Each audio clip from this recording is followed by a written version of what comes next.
Weren't your powers sealed by bedtime story? How did you manage to come so promptly?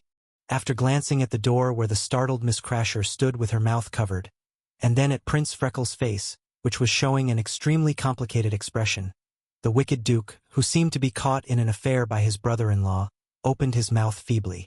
For a moment, he didn't know what to say. Ultimately, this is indeed my fault. For the past few days, I've been waging war with the Cat Princess, dragging 9 families from the 17 major societies into bedtime story. This diluted its binding power, giving Miss Crasher a chance to make efforts again. However, I don't know what happened, but a lot of the constraints that were gone in the past 2 days seem to have suddenly returned. After wrapping an arm around the Cat Princess's somewhat warm waist and guiding her to a nearby sofa to rest, Leon tried to move his body a bit and immediately frowned. It seems like the constraints haven't fully returned, but they've increased back to about 80% of their original strength. No wonder why the Cat Princess had her energy completely drained all at once. Leon carefully checked the Cat Princess's state and found that aside from severe exhaustion and excessive sweating, there was nothing else wrong. He let out a slight sigh of relief and then waved at the 2 stunned figures standing by the door. "Don't stand at the door. Come in. I need your help." "What's wrong? What's wrong? What do you think is wrong?" Seeing the evil Duke openly embrace and cuddle a mysterious beauty right in front of him, Prince Freckles felt his blood boil. "Damned bastard! Aren't you afraid I'll tell Veronica? Even though she's my nemesis in the throne fight, driving away her officials, plotting her assassination, my mom tried to imprison her. Now I'm joining with ministers to start a coup, only to be locked up by her, and my uncle is still confined at home." After briefly reviewing past events and shallowly analyzing his sibling relationship with Veronica, the heated blood in Prince Freckles instantly cooled and retreated. "Seems like I have enmity with that woman? Why am I angry? Her husband messing around outside should make me happy. That's right, but I should still report it." After sorting out his current stance, the thought of that despicable woman who snatched everything from him having a heartbroken look upon discovering this brought a touch of a pleased smile to Prince Freckles' face. "Ha! Finally caught your slip." Watching the wicked Duke walk toward him, feeling confident about holding the dirt on him, Prince Freckles straightened his back and stared back defiantly. Hey!" Leon raised his hand and slapped Prince Freckles, checking his swiftly reddening face and frowned. "How's your face? Does it hurt?" "Nonsense. Of course it hurts." Getting slapped out of nowhere made Prince Freckles furious. He glared upward and shouted with eyebrows raised, "Father, why did you slap me again?" Not only Omen of beating S immunity failed, but he was also forced back into the idiot son role, unable to say words against the character. After confirming Joshua's status with the slap, Leon's brow tightened further and then turned to the startled Miss Crasher beside him. "Your Highness!" Startled by Leon's slap, Miss Crasher backed up a half-step nervously, then awkwardly pulled out a white cloth from the maid outfit, speaking tremblingly. "I won't tell His Majesty anything, do you need me to make your bed?" "Make your damned bed." Even though the situation took a downward turn, Leon couldn't help but roll his eyes at the maid after hearing her catchphrase. He then fully confirmed his suspicions. Based on past experiences, since the bedtime story could be diluted by more people, then there must be a theoretical maximum value.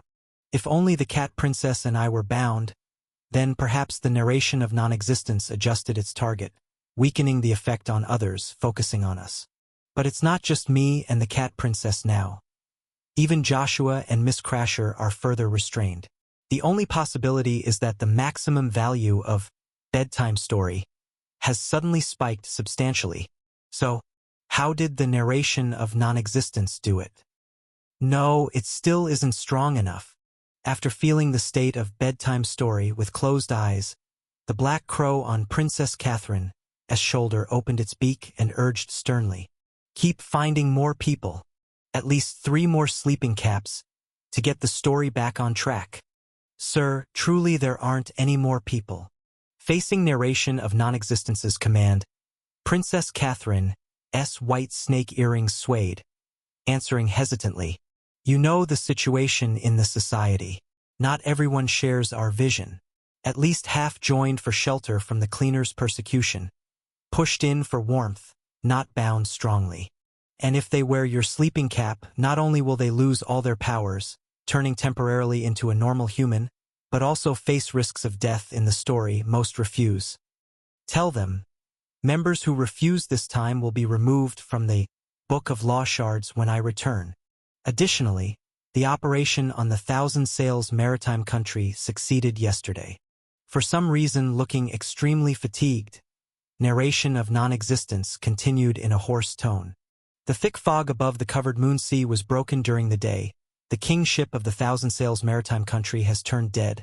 The Cancer Division, recent supporting cleaners, and Sai-Ao royal family have all perished except the Cancer Division chief. So if I press forward next, removing the Witch Kingdom's Grand Witch lineage, the Watcher's Palace's power will quickly drop, enough for true God to freely access. Finally, members willing to wear the cap to help me kill Food God. Once they can freely access reality, I will prioritize making them pillar gods. Whoever is willing to wear the sleep hat and help eliminate the death god, the association will help them ascend to become a pillar god. After hearing the conditions set by narration of non-existence, not only Princess Catherine was surprised, but the white snake listening through the earring was even more shocked. "Master!" Unable to help but exclaim, the white snake anxiously reminded. There were already over 10 true gods who agreed to wear the sleep hat. If 3 or 5 more people appear, there will be more than 15 pillar gods. If we count the few old members promised before, as well as you few, the total number of pillar gods might exceed 20. Master, although the rules of the present world are sturdy, and the numbers of humans and other creatures are massive, suddenly having so many pillar gods might not hold. Shouldn't you reconsider? No need. Shaking her head slightly, narration of non-existence on Princess Catherine's shoulder said resolutely, "The food god is too dangerous. If we fail this time, the Cleansing Bureau will definitely use more than one numbered anomaly to protect him, and we will never have such a good opportunity again.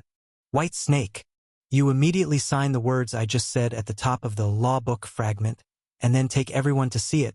Let them see the sincerity of the association. But there are more than 20 pillar gods. That's something to consider in the future. The most important thing now is to get rid of the food god." Interrupting White Snake, narration of non-existence said with a face full of apprehension. "His growth is too fast, and he has too many incomprehensible means. Even now, as he hasn't become a true god yet, he can partially resist my authority. If he crosses that threshold and goes further, he'd be like another third-generation director, possibly even stronger.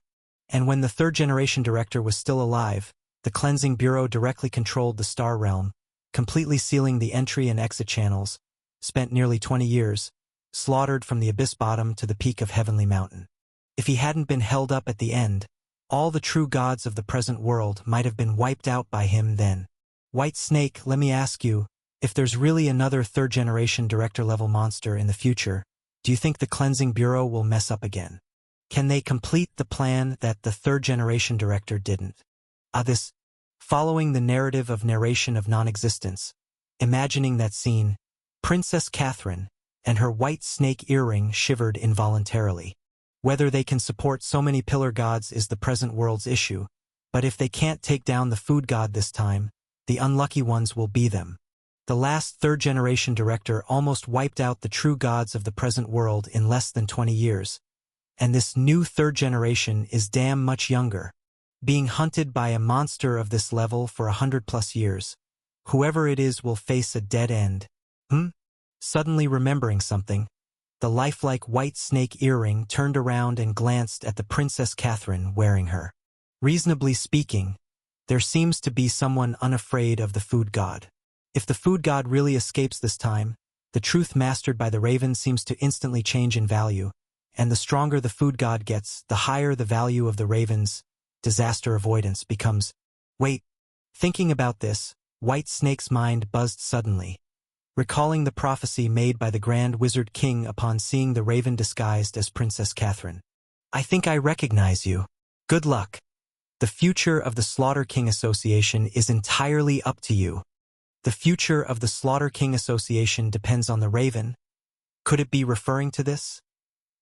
Faced with the prophecy made by the Grand Wizard King qualified to become the time god, White Snake felt chills all over, then immediately withdrew her consciousness from the White Snake earring, leaving only a firm promise.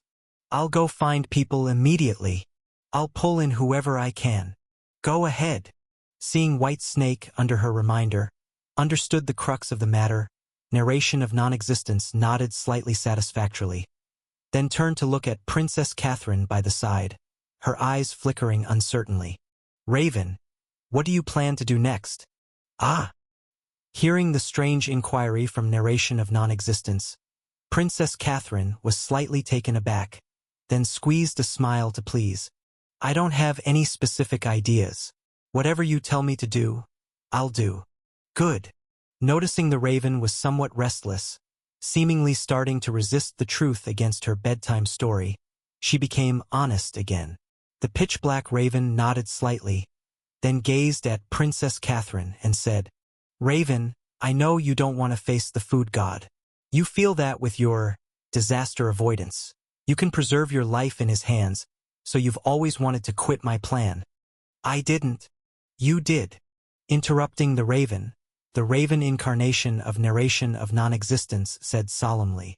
You might not have noticed yourself, but your disaster avoidance is constantly conflicting with my truth, trying to help you avoid the dangers related to the food god. Although the degree of conflict isn't high, I can feel it very clearly. I'm just Raven, though my truth is Narration of Non-Existence. I'm not someone who likes to lie, so you don't need to think about hiding it from me. I won't try to hide things from you either. Opening her bird beak, the pitch-black raven promised in a steady and powerful voice. Rest assured, if anything unforeseen truly happens in the end, I will immediately unlock bedtime story and let you go. I won't force you to fight the food god to the death. After all, if I fail, your disaster avoidance is the best tool to counter the food god.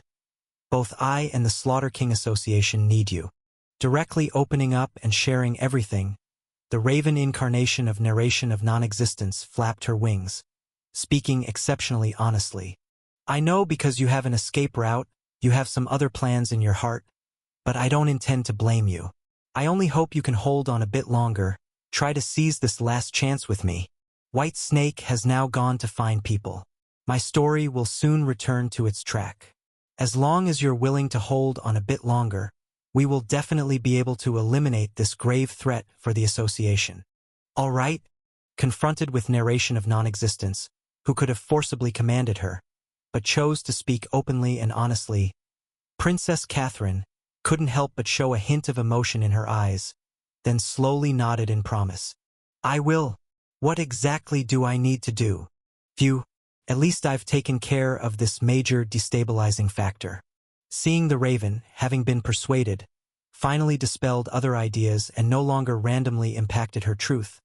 Narration of Non-Existence secretly let out a breath of relief, then spoke with a kindly face. You only need to be firm in your belief and choose to face the food god directly. I've already used those additional sleep hats to re-strengthen bedtime story-esque constraints. The food god is about to follow the originally scheduled plot. Knock! Just then, a series of urgent knocks interrupted Narration of Non-Existence's words, as a close attendant anxiously reported from outside.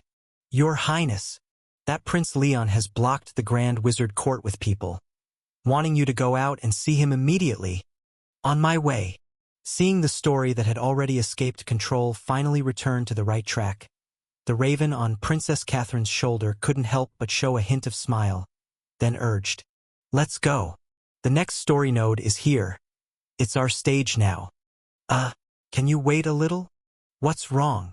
Watching Princess Catherine, who didn't move, the raven incarnation of Narration of Non-Existence tilted her head in confusion and asked, Is there a problem? There's really no big issue. Facing the puzzled gaze of Narration of Non-Existence, Princess Catherine responded with an awkward smile and embarrassedly explained, "It's just that hearing the food god's name suddenly made my legs feel numb. I can't step forward, might need some time to recover." "Stop!" Just as Princess Catherine was desperately trying to move her legs to quickly shake off the paralysis from fear, the source of her tension was being blocked outside the Grand Witch Court by two teams of guards. Master Leon, commanding two teams of bald-headed monk soldiers, the head monk blocked the fierce-looking Prince Lionheart. A large fat monk with a peculiar burn scar on his head marched out of the Grand Witch Court and stood across from the evil prince, asking angrily, "The Witch King ritual is in 3 days. What are you doing here now with your men?" This bald head seems to be the head of the Blessing Monk Association. After examining the large fat monk before him, the evil prince slightly raised his eyebrows. He then gently stroked the sinister black cat in his arms and replied with a calm face, "I'm not here for the ritual. I'm here for Princess Catherine. How long until she can come out?" What an unruly person. Thoroughly annoyed by Leon's nonchalant attitude and his complete lack of respect, the fat monk barely managed to restrain his anger and coldly began to dismiss them.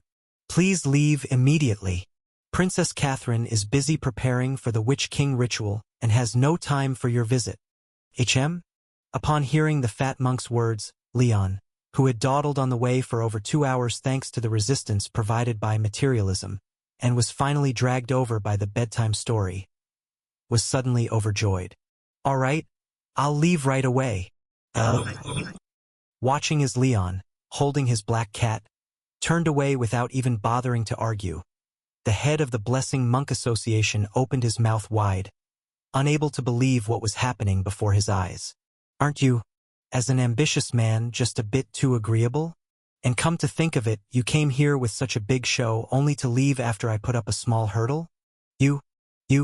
Wait!"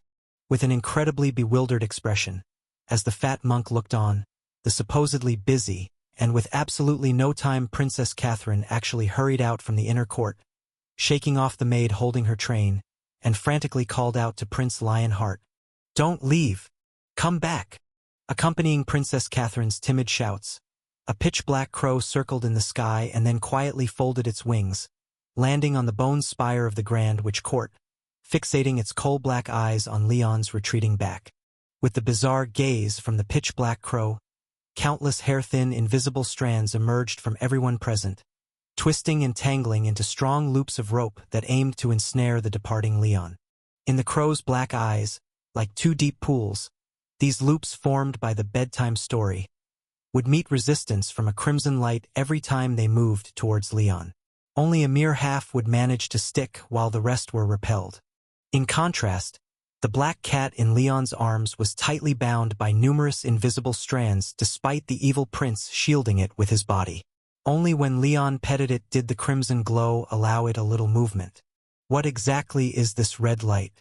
After glancing at the resilient and intense red glow, failing to comprehend it, the crow, the avatar of the narration of non-existence, lifted its wings slightly, giving a slight wave towards Leon. In a world only it could see, the strands binding the man and the cat instantly tightened, momentarily obscuring the red glow with their numbers. Meanwhile, the evil prince attempting to leave found himself like a marionette, forcibly dragged back by the invisible strands. It's over. The closer it gets to the plot node, the stronger the binding effect of the bedtime story becomes. There's truly no way out now. Feeling heavy and sluggish, as if moving through a deep pool, Leon helplessly turned around. Following the script set by the narration of non-existence, he sneered at the approaching Princess Catherine. "Princess Catherine, you finally deigned to see me." Facing the icy and furious expression of the food god, Princess Catherine felt her legs go weak, instinctively taking a step back, and within her whisper-quiet voice, followed the plot. "If I hadn't come out, you would have caused quite a scene, wouldn't you?" I'm not such an unruly person. Since you're not unruly, then please abide by the guest's decorum and watch your words and actions. I have my own style of doing things, so don't worry yourself over it. According to the predetermined script by the narration of non-existence, this moment is likely the second conflict point, where the words of both the just Princess Catherine and the evil Prince Lionheart should be like sharp blades clashing. But alas, neither actor was truly present in the moment. Leon, half bound by the bedtime story and barely retaining some autonomy, was neither completely controlled nor had the patience to pretend politely, delivering his lines more rigidly than yesterday's cold bun, lacking entirely the craftiness and ambition expected of him. As for Princess Catherine, trembling from head to foot due to the effects of the disaster avoidance, and with legs as weak as noodles, simply standing took all her effort, nearly burying her head in her chest, her voice softer than a mosquito's wings. As the man and the timid woman were hurriedly running through their lines, the two opposing groups outside the entrance to the Grand Witch Court fell into a stunned silence. The reason being, the chemistry between the two in front of the entrance seemed overwhelmingly intense. Prince Leon had stormed the place with great fervor, and though Princess Catherine had received word of it, she delayed her appearance. Yet as Prince Leon prepared to leave in a huff, she immediately rushed out to stop him, creating a situation that seemed dubious regardless of perspective. The subsequent, pointed exchange between them was laden with deep passion disguised as confrontation. Despite being able to turn and leave, Prince Leon paused immediately upon hearing her call and turned back, with that "Princess Catherine, you finally deigned to see me," sounding less like an enemy's confrontation, and more like an angry demand from a lover feeling avoided. Princess Catherine's meek response, "If I hadn't come out, you would have caused quite a scene, wouldn't you?" perfectly confirmed this suspicion. And then that "I'm not such an unruly person" was unmistakably a sulky implication that if she chose to be strictly professional and disregard personal feelings, he'd handle it the same way. Princess Catherine's weak rebuttal to abide by the guest's decorum and watch your words and actions, instead of warningly chastising, seemed more like tearfully pleading, hoping the other could control his passionate feelings, not doing anything out of line despite being a well-disguised suitor. Prince Leon's retort, "I have my own style of doing things, so don't worry yourself over it," sounded more like a declaration of defying worldly constraints, preparing to love intensely for once. So, these two sure have issues. A glance at the fiercely glaring Prince Lionheart, who brought his entourage to raid the place, then at the shy, head-bowed, almost tearful Princess Catherine, had everyone exchanging curious glances. Miraculously, they seemed to reach a consensus. In this atmosphere, even a bystander could feel the strong implication of an affair, unaware that a mere unexpected turn had forcibly twisted the vicious rivalry between sworn enemies into a forbidden romance. Under the gaze of countless gossip-hungry eyes, Leon and Princess Catherine stood at the entrance of the Grand Witch Court, yelled fiercely back and forth at each other, finished the predetermined lines swiftly, and decided to explain themselves further in front of the Grand Witch King. "Your Highness!" Seeing Princess Catherine suddenly act irrationally, wanting to bring the evil Prince Lionheart into the Grand Witch Court to see the Grand Witch King after speaking a few words with him, the head of the Blessing Monk Association anxiously said, "You can't let him in. Prince Lionheart is up to no good." "You? Huh? Why are you grabbing me?" "The reason I'm pulling you is to stop you from following and causing trouble." After dragging back the fat monk who had been single for most of his life and thus knew nothing about shipping couples, an elderly woman in a gray robe couldn't help but roll her eyes at him, hinting, "Can't you see what's going on? There's something wrong between His Highness and Prince Leon." "Huh? What's wrong? Besides issues between men and women, what else could it be?" Raising her chin and gesturing towards the crowd outside the Grand Witch Court, the elderly woman in gray robe could not help but sarcastically lament, "I know you're slow, but I didn't expect you to be this slow. Seeing those people outside, you still don't grasp the situation. Those people weren't brought to forcefully seize the throne by Prince Lionheart. If he were really planning to trouble Princess Catherine, would he dare come without even a single guard, just carrying a cat? Not afraid of soldiers ambushing inside to capture him directly? Don't you find his actions strange?" Well, after listening to the elderly woman's words, the fat monk couldn't help but scratch his shiny bald head, nodding in confusion. Seems somewhat strange. Actually, Princess Catherine is the strangest one. Glancing at their backs disappearing into the inner court, the elderly woman in gray robe continued questioning. Her Highness's appearance clearly shows weakness and fear, unable to face. But Her Highness hasn't done anything. So why is she afraid to face Prince Lionheart? Why? Obviously because she backed down before reality, betraying their love. Recalling Princess Catherine's pitifully endearing appearance when speaking earlier, the elderly woman in gray robe sighed. Do you remember? Princess Catherine left the Grand Witch Court for a long time before, and if I guess correctly, it was during that time she met Prince Lionheart and with him. Alas! That's not right, is it? Hearing this, the fat monk scratched his head, unable to resist questioning. But isn't Prince Leon already married? Just because he's married doesn't mean he can't cheat, right? Ha! Ahem. I mean, marriage doesn't necessarily represent true love. It could be a compromise faced with reality.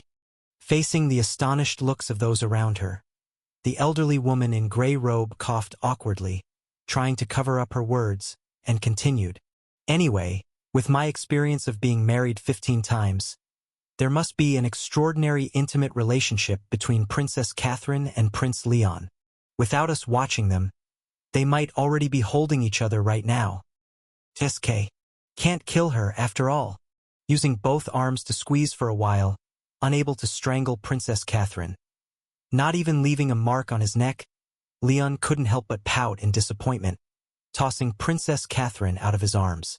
According to the narration of Non-Existence's brainless plot, his own cunning self had seen through Princess Catherine's weakest part and, under the spell of the evil witch's magic, successfully confused Princess Catherine's mind, stimulating her to lead him into the Grand Witch Court.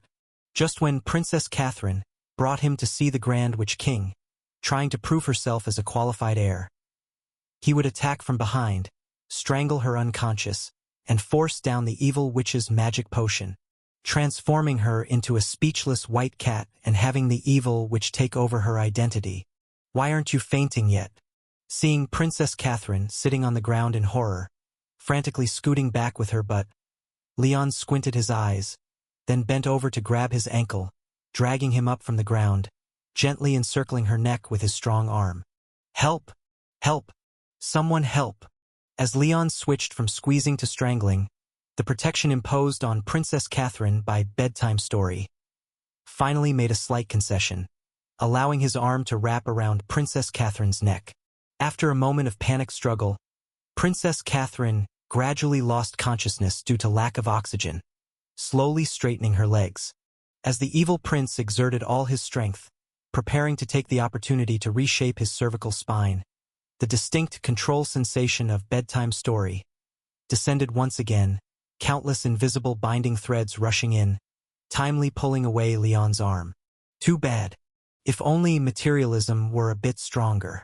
Regrettably releasing his arm, Leon, guided by the invisible threads on his body, turned to the nearby cat who had transformed into human form, reaching out his hand towards her. Where's the potion that turns her into a cat? It's been prepared long ago.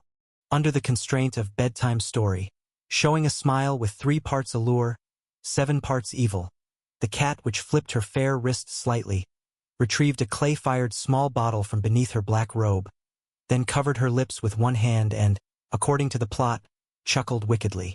He, as long as she drinks this magic potion, she'll turn into a wild cat that can't even speak, and when that time comes, ha! Without waiting for the cat witch to finish her lines, Leon snatched the clay bottle and shattered it, pried open Princess Catherine's mouth, tossing both the pottery shards and medicine inside, then wrapped his finger in a leaf, fiercely jabbing down her throat. Turn quickly. Faced with the evil prince's exceedingly rough method of administering the potion, the just strangled Princess Catherine was forcefully jolted awake. However, before he could scream, Princess Catherine's entire body instantly shrunk, merging with the white female dress on her, transforming into a wide-eyed, terrified white cat. That works. Grabbing the scruff of the white cat's neck, tossing the struggling him along the outer wall. Feeling most of the restrictions instantly lifted from his body, Leon couldn't help but nod in satisfaction, then turned his head towards the nearby cat, whose expression was somewhat complicated. "Let's go. We'll look at your mother." "To see my mother?" Upon hearing Leon's suggestion, the cat, which couldn't help but gently bite her cherry-colored lips, and some strange feelings of retreat unexpectedly sprouted in her eyes. As the owner of the cat, which, even though she wasn't in her cat form now, Leon still noticed her inner hesitance and hesitation, and he asked surprisingly, "What? You don't want to see the Grand Witch King?" "Heh heh. She's just a doddering old lady. What's there to be afraid of?" "Ah, right, your current character setting is the evil witch who replaced the true princess, and you can't say anything else." Realizing this, Leon's mouth twitched, and then he proposed somewhat speechlessly, "All right, it'd be better if you don't speak. Your mom is almost 150 years old. Don't really anger her into some mishap with that mouth of yours. Let's go find her quickly." But you're not sure how to face her?" Looking at the cat, who appeared somewhat awkward, Leon raised an eyebrow and then said, "If only I had listened to her advice. Things are like this because of me. I dragged down my mother. I'm sorry to her. If Mother were here, she might have done better. I might have disappointed her. I'm not a good daughter. If I'm not mistaken, the reason you don't want to see her is probably one or a few of these, right? If you don't speak, I'll take it as your default." After identifying the direction, Leon, while leading the cat deeper into the inner courtyard, spoke reassuringly. "Rest assured, based on my understanding of the 12 royal families, as long as you're sure you're her biological daughter, all your worries are nothing." Because within the bloodline of the 12 royal families, there are fragments of power, and the personalities of the legitimate bloodline are basically cut from the same cloth, so in terms of personality, your mom should be similar to you, and will definitely look for the reason within herself when things happen. Recalling what he heard about the 12 royal families from the director at the Aquarius branch in the Northern Kingdom, Leon explained. Including the already extinct East Carlewin Kingdom, the bloodlines of the 13 royal families occupy 7 sins and 6 virtues, 13 emotions, and according to my and a senior's speculation, even those royal descendants holding the virtue power will also be negatively influenced. For instance, the strange thoughts you had just now are likely influenced by your witch kingdom's modesty bloodline. Even facing the rigorous blockade of the Slaughter King Association, the fact that you held on until now and even infiltrated the Slaughter King Association before, you've done quite well. As for your mom, if she's your biological mother, she'd probably think, I'm not a competent mother. If I had done a bit better, Catherine wouldn't have suffered, and certainly wouldn't blame you, so don't worry. If you put it that way, Mother does seem to be that kind of person. After listening to Leon's reasonable analysis, the inherited mental exhaustion of the cat princess was mostly alleviated by these words. With a grateful glance at Leon's back, the cat princess took a deep breath, worked to suppress her inner insecurity and timidity, stepped forward, and walked alongside Leon to push open the wooden gate of the courtyard where the Grand Witch King resided. You too. Even though, under the constraints of the bedtime story, the current cat princess had transformed into the evil witch, her whole temperament leaning towards seductive and sinister, the silver-haired elderly lady sitting in the middle of the courtyard basking in the sun recognized her real daughter at a glance. Catherine? Looking into those eyes filled with joyous surprise, the cat princess's lips moved twice involuntarily. Then her nose suddenly soured, and tears streamed down her face as she cried out with joy. Old hag, you didn't expect it to be me, did you? Watching the stunned mother and daughter of the Grand Witch King stare at each other inside and outside the courtyard, all 4 eyes dull with shock, Leon, feeling excruciatingly awkward by the atmosphere, couldn't help but cover half his face in utter speechlessness. No andarain onaji. I really give up. Didn't I just remind you to speak less? I'm not. Flustered by her own ridiculous lines that made her mom choke up without words, the cat princess frantically waved her hands. Her face flushed as she explained. I mean to say, you're done for. No. Just rest easy. Your daughter will never come back. Your kingdom is mine now. You'd better shut up. If this talk continues, your mom might really head off prematurely. Sneakily kicking the cat princess from behind, causing her to stagger, Leon decisively stepped forward, standing between her and the Grand Witch King, his expression a bit strained as he spoke. Please don't misunderstand. What Catherine truly wants to say isn't this. What she means to express should be, it's so good that you're okay. Rest assured, your daughter is back, and the Witch Kingdom will be well protected by her. Having translated all of the cat princess's rebellious words, Leon continued to explain. Originally, we were close to casting off the bedtime story constraints, but the narration of non-existence somehow reinforced the effects of bedtime story, leaving Catherine with no choice but to act according to the preset character. I understand. After taking a few breaths supported by the armrest, the Grand Witch King, whose eyes were seeing stars by her unfilial daughter's retorts, shook her head and chuckled wryly, nodding to show her understanding, then looked intently at the teary-eyed cat princess with a guilt-ridden gaze and said, Catherine, my daughter, these years have really been hard on you. It's my fault as your mother. If I could see further, maybe you wouldn't have had to endure so much. Wah! Seeing that her mother indeed was as Leon described, not uttering a harsh word but instead apologizing with guilt-filled eyes, the cat princess, who couldn't even return to her home due to the Slaughter King Association's blockade, suddenly burst into tears on the spot, and then with a sob, rushed over, reaching out to fiercely pinch the Grand Witch King's neck. Whoa! Old hag, you're done for. I've long waited for this day. Did you ever think I'd come back to take revenge on you? Can't you remember things for F******'s sake? The speech by the cat princess with little knives hidden in her words struck like thunder. To prevent her from continuing to speak without restraint, Leon quickly followed her, grabbing her collar from behind and forcibly dragged her back. No, let me just behave yourself. After giving her a good thump on the back of her head, Leon, looking at the teary-eyed cat princess who turned back to him, said with annoyance, If you really can't hold back and want to talk, then turn into a cat and speak. Oh! After sobbing out a few words, the overly emotional cat princess finally calmed down a bit. She then turned into a cute little black cat as Leon requested, pouncing into the Grand Sorcerer's arms and continued to cry and lament about her longing. Though the exact content of the cat princess's lament was so touchingly sorrowful that even the heavens would be moved, causing Leon's eyelid to twitch uncontrollably, fortunately, the Grand Sorcerer couldn't understand her cat language blabber, so the atmosphere in the small courtyard finally returned to some semblance of normalcy. Lord Leon, holding the cat princess tenderly in his arms and gently stroking her satin-like smooth back, the Grand Sorcerer with reddened eyes looked up to Leon, expressing gratitude in his eyes, said, Thank you, really thank you. Without you, I truly don't know if I would have ever seen Catherine again. You're too kind. Having heard quite a bit about this Grand Sorcerer from the director of the Aquarius branch, Leon couldn't help but bow a bit in respect to this reliable elder, who had partnered multiple times with the Cleansing Bureau and stood at the forefront of protecting humanity.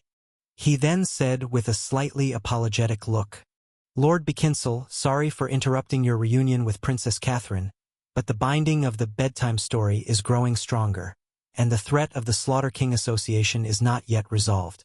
There are some things I'd like to inquire of you. I understand. Hearing this, the Grand Sorcerer smiled and then gazed warmly at the face he had seen countless times, speaking kindly. The answer to your first question is that I don't know either. Even though I can see the future, I can only see one possibility out of countless ones, and I cannot guarantee you and Catherine will certainly be able to defeat the narration of non-existence, but you do indeed have that chance. After hearing the Grand Sorcerer's premature answer, Leon couldn't help but feel a slight stir in his heart. So, I haven't even said anything yet, but you've already seen what I want to ask from the future? The answer to the second question is yes, you don't need to speak. I can also know what you're going to ask in the future because the closer the future is to the present, the fewer the possible changes and branches, the more stable it will appear in my eyes. Once again preemptively answering Leon's second question, the Grand Sorcerer, while gently stroking the cat princess's back, patiently explained. For instance, before you and Catherine entered, if I foresaw all of this and observed with all my might in advance, I might have glimpsed dozens or even hundreds of futures with slight differences. She might choose to hesitate, you might suspect I've been controlled. The maids in the inner courtyard might pass by. The two opposing groups in the outer courtyard might cause commotion. All of these could potentially change your decision, preventing you from coming to find me immediately. But once you walked through the courtyard gate, those vast and complex futures collapsed instantly, leaving only a dozen or so left, and when you stand before me wanting to ask some questions, all the possible futures in the next few seconds would immediately converge into one. Seems like I understand. You can see the future more clearly the closer it is? But didn't you previously give the director of the Pisces branch a crystal ball with a heap of my weddings in it? How does that? Those crystal balls recording your wedding were cherry-picked by me from countless future branches, representing the most likely and unique portion of futures. As in the example I just gave, while there might be nearly 100 reasons that could prevent you from coming to find me, the likelihood of most of them occurring is too low and the differences between them too minute. Like the maids in the inner courtyard, it's almost impossible for them to stop you, and in those few futures where they do come, it doesn't matter how many come, the outcome would be the same, and it would have almost no impact on the further future. Not giving Leon the chance to ask, the Grand Sorcerer once again preemptively answered his question and said with a mild smile, "But you are truly special. Every single one of your actions has an enormous impact on the future. I'm sorry, although the future you didn't oppose, my prophecy indeed influenced your original fate. However, I assure you, though I did harbor some personal feelings in all this, the parts of the future I discarded would surely bring immense pain to both you and this world. So Lord Leon, please trust me.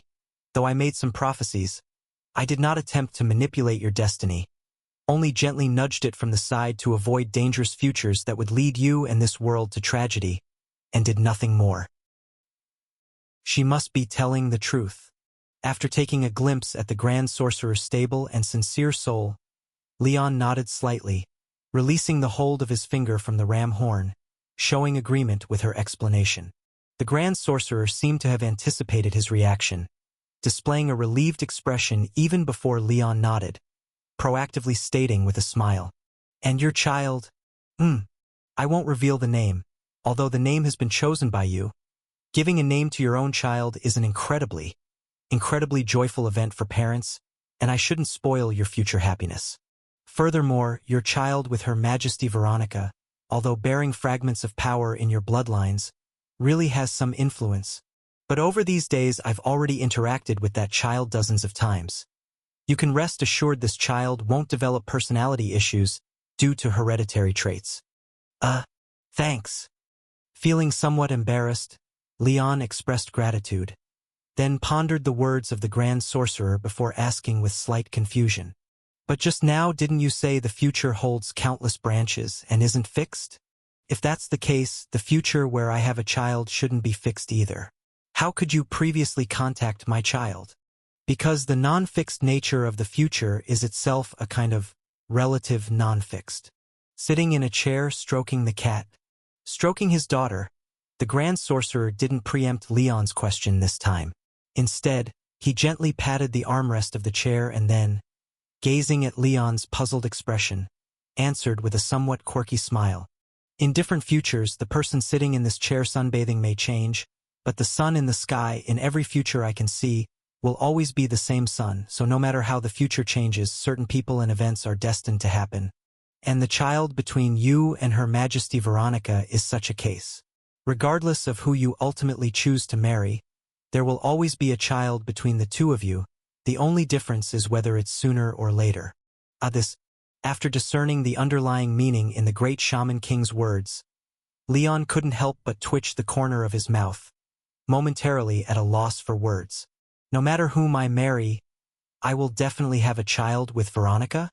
So, should I be called faithful, or should I be called a jerk?" "You should be called a lustful jerk." Looking at the cat who lifted its head from the great Shaman King's arms and gazed at him with disdain, Leon, feeling wrongly accused, couldn't help but glare back with irritation. You still have the nerve to criticize me? If I'm a jerk, then you're a devoted daughter. Haha. I was influenced and had no choice, but surely you weren't forced, right? Feels hard to refute. Am I really a lustful jerk? Sir Leon. As Leon was being grilled by the cat princess to the point of rolling his eyes and beginning to doubt his own ethics, the great shaman king quietly pinched the princess's plump kitty behind, halting her assault, and then gently said, "The questions you wanted to ask should all be answered by now. So next, may I ask you a question?" "Ask me?" Leon was a bit taken aback at the notion that the future-seeing great shaman king would have a question for him, and replied with slightly flickering eyes, "Please go ahead. As long as it's a question I can answer, I will do my best to respond." "All right." The aged great shaman king, facing Leon's cautious response of limiting his answers to what he can and will try to answer, merely nodded with a smile and calmly asked, "What do you think of this world?" Question mark. Isn't it quite a philosophical question? Starting right off with a worldview inquiry. Leon hadn't expected the great shaman king to ask such a deep question, and after a moment's consideration, hesitated on whether to hold back in his response. But given that the great shaman king could see what he'd do in the future, he eventually decided against disguising his thoughts, responding concisely with the truth. There are many dangers, many problems, and even more areas in need of correction or transformation. Indeed, although he had already foreseen Leon's answer in the future, watching him speak those words without a hint of hesitation still made the great shaman king inwardly sigh, and he asked with a somewhat complex expression, "Sir Leon, do you and Lady Veronica truly have no blood relation?" "Ha! I mean, compared to Her Majesty Veronica, who possesses the arrogance bloodline, you seem more like the one who inherited the arrogance power." Faced with Leon's puzzled gaze, the great shaman king stroked the cat princess's back, explaining with a regretful look, "Many dangers, many problems, needing correction and transformation. In other words, you are confident in eliminating dangers, you believe you can solve problems, and you even think your corrections and transformations of the world will certainly be right. Sir Leon, I don't wish to describe your thoughts as arrogance, but your confidence is so overwhelming that I can't find another word to describe it outside of arrogance." After hearing the great shaman king's words, Leon was silent for a moment before he seemingly realized something and asked in return, "Because of those wedding crystal balls? And all the different futures that were drastically corrected due to those crystal balls?"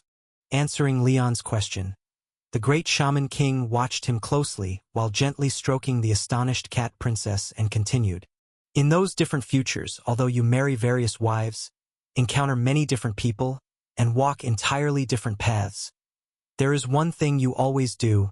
Once you possess sufficient power, you begin to reshape the world according to your ideas, without exception." Headache. Dealing with someone who can see the future, and not just one possible future, makes it impossible to keep any secrets, let alone deny or play dumb. Exchanging a glance with the insightful great shaman king, Leon couldn't help but nod helplessly, admitting that he indeed harbored such intentions, before asking in return, "So, what do you think about what I want to do? I can't make it out." The great shaman king shook his head at Leon's words. "My life is nearing its end, so while I can see those futures, they no longer include me. Those fragmented and blurry futures merely represent possibilities and do not prove whether what you wish to do is right or wrong." After giving a response that said nearly nothing, the great shaman king, petting the now drowsing cat princess, calmly continued, "Sir Leon, the reason I brought this up isn't to oppose or support you, but to remind you, you still have many things you wish to do that you haven't had the chance to. The prerequisite for achieving them is surviving and escaping from the bedtime story of the narration of non-existence. I'm well aware of that." Faced with the increasingly vague statements of the great shaman king, Leon couldn't help but frown and ask, "So what exactly are you trying to say?" "What I'm saying is, I actually have a way for you and Catherine to immediately escape from the bedtime story. Amid Leon's surprised gaze, a strange pulsation suddenly emerged from the courtyard they were in. With the sound, more muffled than thunder in the winter and longer than the breath of a giant whale, the entire inner courtyard came alive, starting to contract and expand in sync with the slow, heavy thunder-like sound, almost as if it was an impossibly enormous heart. This is the heart of the Great Court, our greatest secret. After lovingly stroking the sleeping cat princess in his arms, the great shaman king, whose body kept cycling between youth and old age in rhythm with the heavy heartbeat, gently explained. After the 10 branches of the Great Court were defeated by us humans, the most important Great Court was divided into 10 parts, which were preserved separately by the 10 branches. The 3 earth tribes you have already defeated held the thick blood, breeding flesh, and bone of flourishing, that is, the bone, flesh, and blood of the Great Court. The 3 sea tribes and 3 feathered tribes held the hair, skin, organs, and eyes, ears, tongue, respectively. As for the most precious heart of the Great Court, it was preserved by us, the descendants of the Shaman King, with each generation's great Shaman King serving as the custodian of the heart. The so-called ceremony of inheriting the throne of the Shaman King is actually the ritual of passing the heart to the next generation. After explaining the origin of this anomaly, the Grand Witch King looked at Leon, who was frowning before him, and softly said, "As the most precious inheritance of the Grand Court, as long as Catherine inherits the Grand Court's heart in advance, she can take you with her and forcefully escape from the bedtime story of the narration of non-existence. By then, not only will you be able to pursue your beliefs and continue to do what you want to do, you will even gain a powerful ally who can peer into the future. Please wait a moment." As he listened more, he felt increasingly uneasy. Casting a glance at the cat princess sleeping sprawled out in the Grand Witch King's arms, even snoring, Leon couldn't help but interrupt the Grand Witch King's enticement, and asked skeptically, "What you just mentioned seems to be all advantages, right? Doesn't this matter have any disadvantages?" "Disadvantages aren't really a concern, but there is a small prerequisite." The Grand Witch King chuckled on hearing this, while scratching the cat princess's smooth belly, and said with a smile, "The heart of the Grand Court cannot be inherited by a maiden, so you have to marry my daughter first. Then she can qualify to inherit the heart of the Grand Court." Damn it! No wonder you wanted to put her to sleep before mentioning this.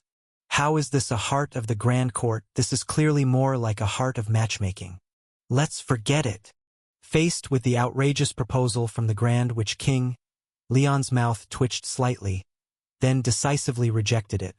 "Though I'm not sure what the narration of non-existence is up to, I have other ways to handle it, and I should be able to lead Catherine out of the bedtime story without resorting to this extreme measure.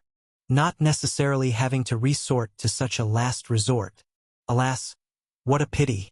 The Grand Witch King, who had restored her youth under the influence of the heart of the Grand Court, read Leon's reluctance from his expression and, after silently lamenting that a mother has done her best, smiled gently and said, "Hee, perhaps becoming young again has made my mindset more lively. The prerequisite condition I mentioned earlier was just a joke. You don't need to take it seriously." Just a joke? At a time like this, you still have the mood to joke with me? Faced with the seemingly kindly and stable but actually somewhat undignified old Grand Witch King, Leon couldn't help but sarcastically ask, "So what is the real condition? Or are there none?" "There are conditions, but they aren't as harsh." The Grand Witch King chuckled on hearing this, then stroked the snoozing cat princess, saying somewhat reluctantly, "I just need to die." "No way, you call this not harsh? Can you stop joking?" Beset by the stunning remarks of the Grand Witch King, Leon took a deep breath and, with a darkened expression, was about to ask her to be serious, but the Grand Witch King reclining in the wide lounge chair in front of him spoke ahead. "This time it's true. The heart of the Grand Court can only have one custodian at a time, so only after my death can Catherine qualify to inherit the heart of the Grand Court." So the earlier words were actually true? Leon frowned on hearing this, preparing to lay out his original plan. However, before he could speak, The Grand Witch King, who had seen the future, spoke once again. I know you have other methods, but the narration of non-existence and the Slaughter King Association have already gone all out. Even if you pulled all the Witch Kingdom's associations into this, he would keep raising the stakes, leaving you and Catherine with less than a 50% chance of beating him, while my method's success rate is close to 100%. After glancing at Leon's tightly knitted brows opposite her, the Grand Witch King, whose form pulsated with the heartbeat, conveying a strange sense of alienation, softly said, "Mr. Leon, you can resist part of the bedtime story's constraints, whereas I, who hold the heart of the Grand Court, can briefly remove myself from this timeline's bedtime story. So as long as you kill me while I'm free from the bedtime story's shackles and also not under its protection, Catherine will be able to inherit the heart of the Grand Court through her bloodline, allowing you both to escape this nightmare immediately." So, the executioner must be me? After listening to the Grand Witch King's words, Leon's brow furrowed tight, his first reaction being outright refusal. Never mind that this mainly sounds quite rotten, but if he really chooses to cut down the Grand Witch King in order to escape the bedtime story, how would he face the Cat Princess once she wakes up? Having to face someone who can see the past and future, it's impossible to conceal the truth, leaving only the option of confessing. But upon confession, should he just directly tell her, "I just slew your mom"? What kind of insane hell joke is that? "Mr. Leon, I will explain to Catherine, you don't need to feel any burden, and regardless of whether you strike, I will die in 3 days anyway." Lowering her gaze to the Cat Princess in her lap, eyes full of love, the Grand Witch King gently said, "I know it's difficult for you, but this truly is, according to my vision of the future, the best shot at victory you have, the cost being merely me dying 3 days early. For someone who has lived over 150 years, 3 more days or less makes no difference." Well, it does make sense. Noting the Grand Witch King's somewhat reluctant yet largely serene expression, coupled with her possibly one-of-a-kind prophecy ability, a subtle shift occurred in Leon's mental scales towards her proposal.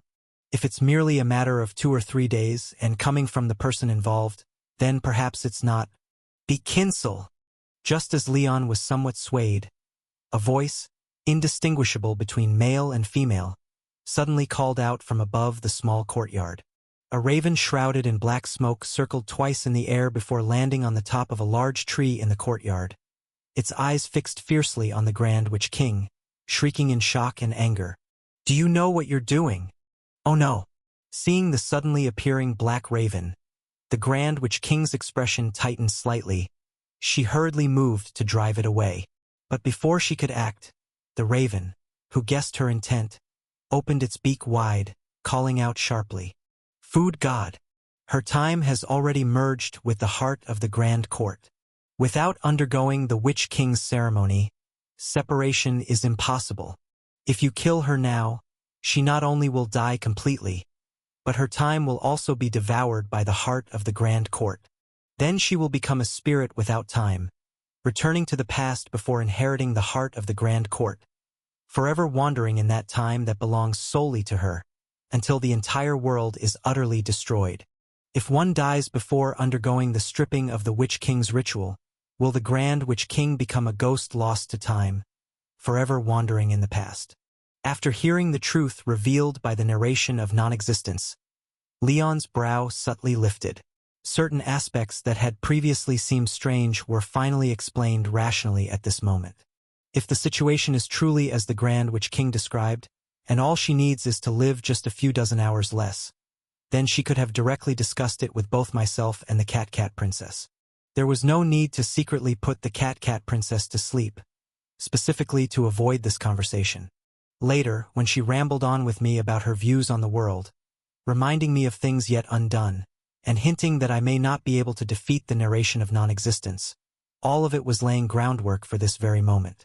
And she probably saw something from the future, so she prepared to use voluntary sacrifice as a method to send the Cat Princess and myself out of the bedtime story, leading toward the ending she believed to be most perfect. So, did Catherine and I actually lose? Glancing at the crows perched far atop a tree, then turning back to the Grand Witch King with a helpless expression, Leon contemplatively asked. Did we fail to defeat the narration of non-existence and died in the bedtime story? Or did we succeed, but only at a great and terrible cost? Or did we win, but with great loss of life in the Witch Kingdom? It's over. Seeing Leon immediately discern who between herself and the narration of non-existence spoke truth and directly deducing most reasons, the Grand Witch King unconsciously closed her eyes, giving up any intention to continue fabricating lies.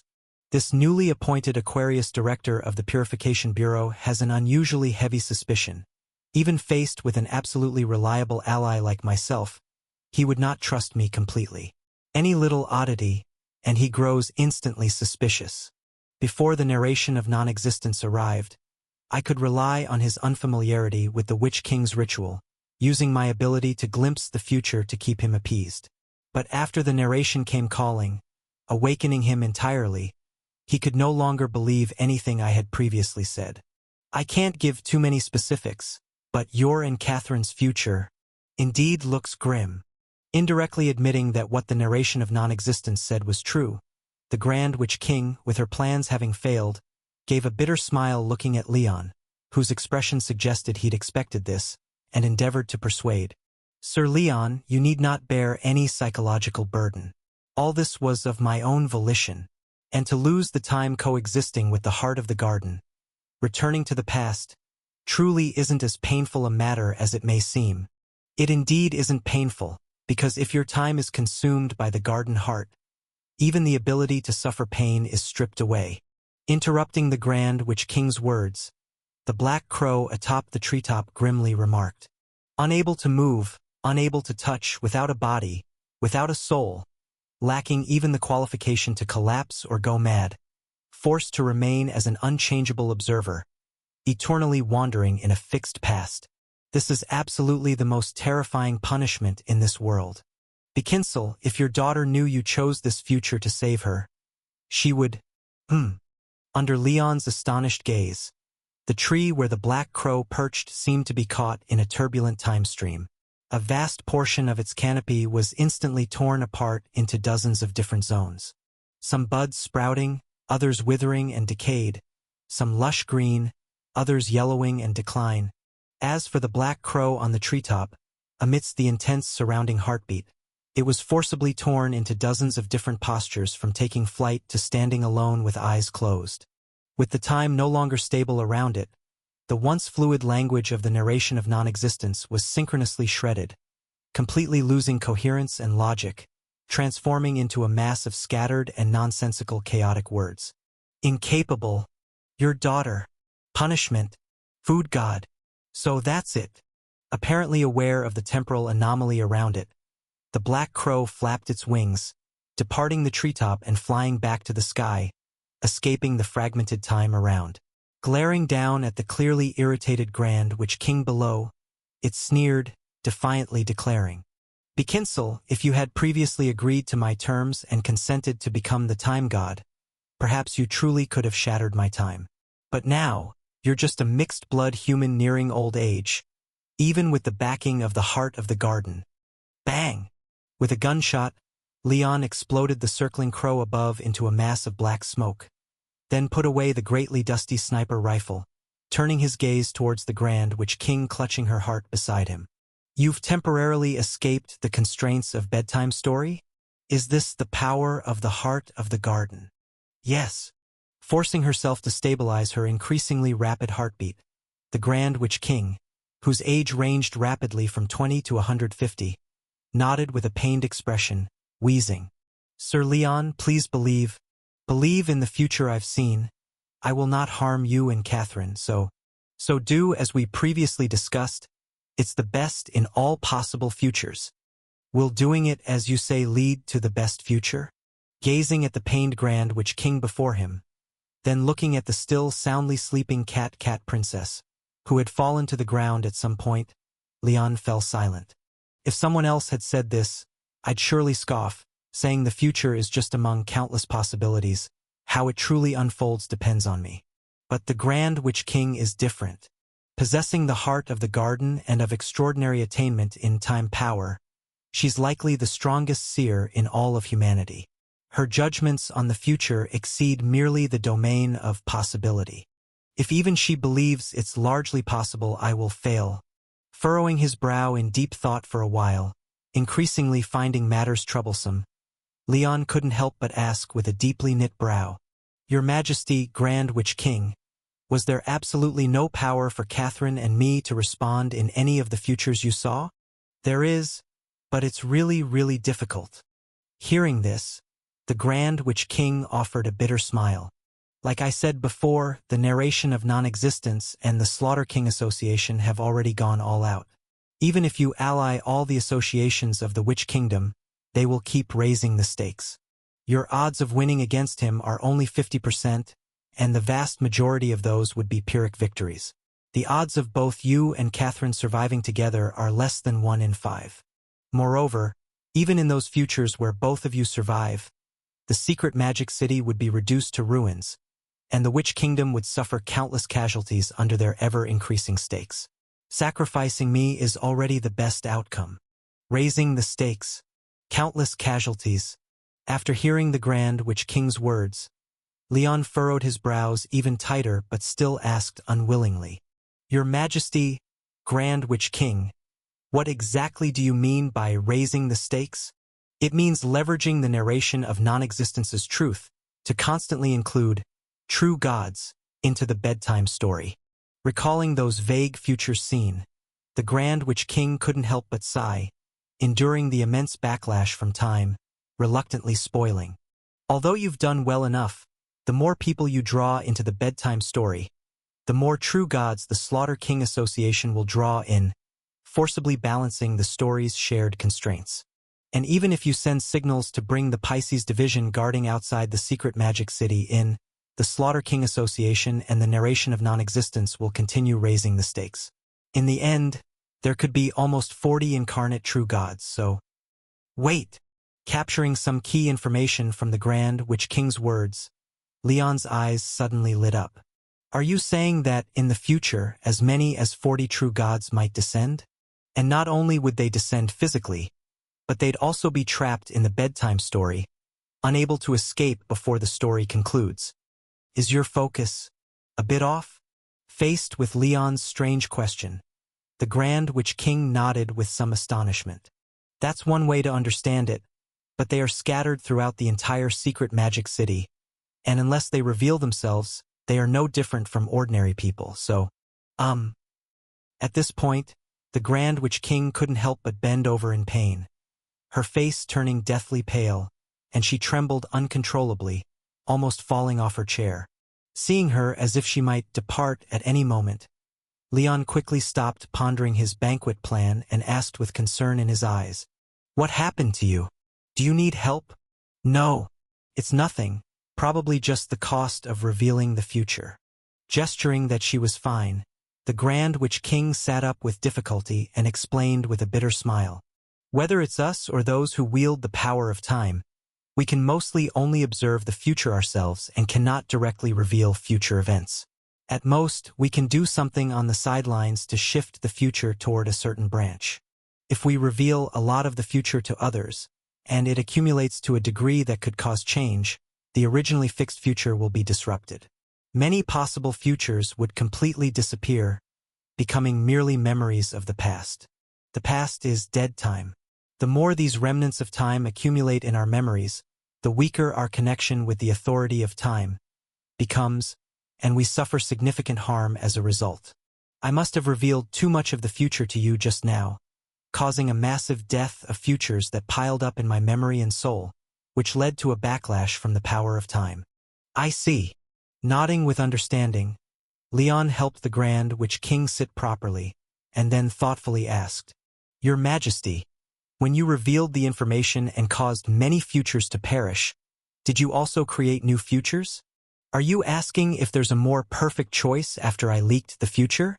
Seeing through Leon's thoughts at a glance, the Grand Witch King shook her head and said, "Creating new branches of the future isn't that simple.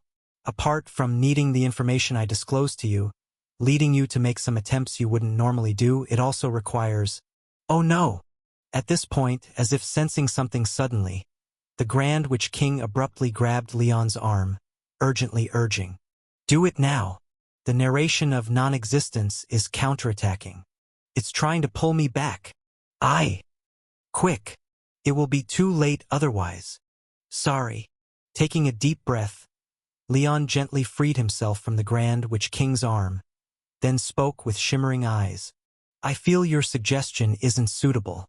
Why don't we go with my method instead?" No, haven't I explained the situation clearly?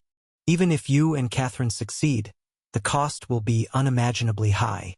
Why are you still insisting on that method? Don't worry. Calming the somewhat emotional Grand Witch King, Leon looked into her eyes and said, "I feel the future should have already changed. At least there should be some new possibilities. Aren't you able to see the future? Then why not take a look now and see if the future is still the same as what you saw before? The direction of the future has changed? Are you sure?" The Grand Witch King was slightly taken aback, then subconsciously followed Leon's suggestion, placing a hand on her restless heart. Thump! With the Grand Witch King's action, the increasingly rapid heartbeat suddenly calmed down. That heavy sound, like a muffled thunder drum, seemed to strike the river of time like a stone, instantly creating a large ripple. At this moment, it was as if the entire world fell into stagnation with the heartbeat, the invisible ripples centering around the Grand Witch King, passing through the sleeping cat princess, through Leon whose eyes were slightly excited, across a crow reforming in the air, and spreading throughout the secret magic city. Thump, thump, the heavy heartbeat sounded again, as chaotic and complex light and shadow poured out from the sleeping cat princess, spreading broadly along the intertwined branches, stretching into the distant future. Meanwhile, a wave of light and shadow, more complex than the cat princess by 100-fold, exploded from behind Leon, overwhelming the sky, devouring all the light and shadow flowing from the cat princess, and forcefully displacing them towards a completely unknown direction. After combining with Leon's tree of light and shadow, the chaotic light shadow flowing out from the cat princess suddenly became more blurred, but the accompanying voices abruptly amplified. "No, no, no. This won't work." Waving her hands in panic, the light shadow cat princess shook her head desperately within the light shadow Leon, saying, "If I agree to do this, how will others see me? How will I live? What do they do in the future?"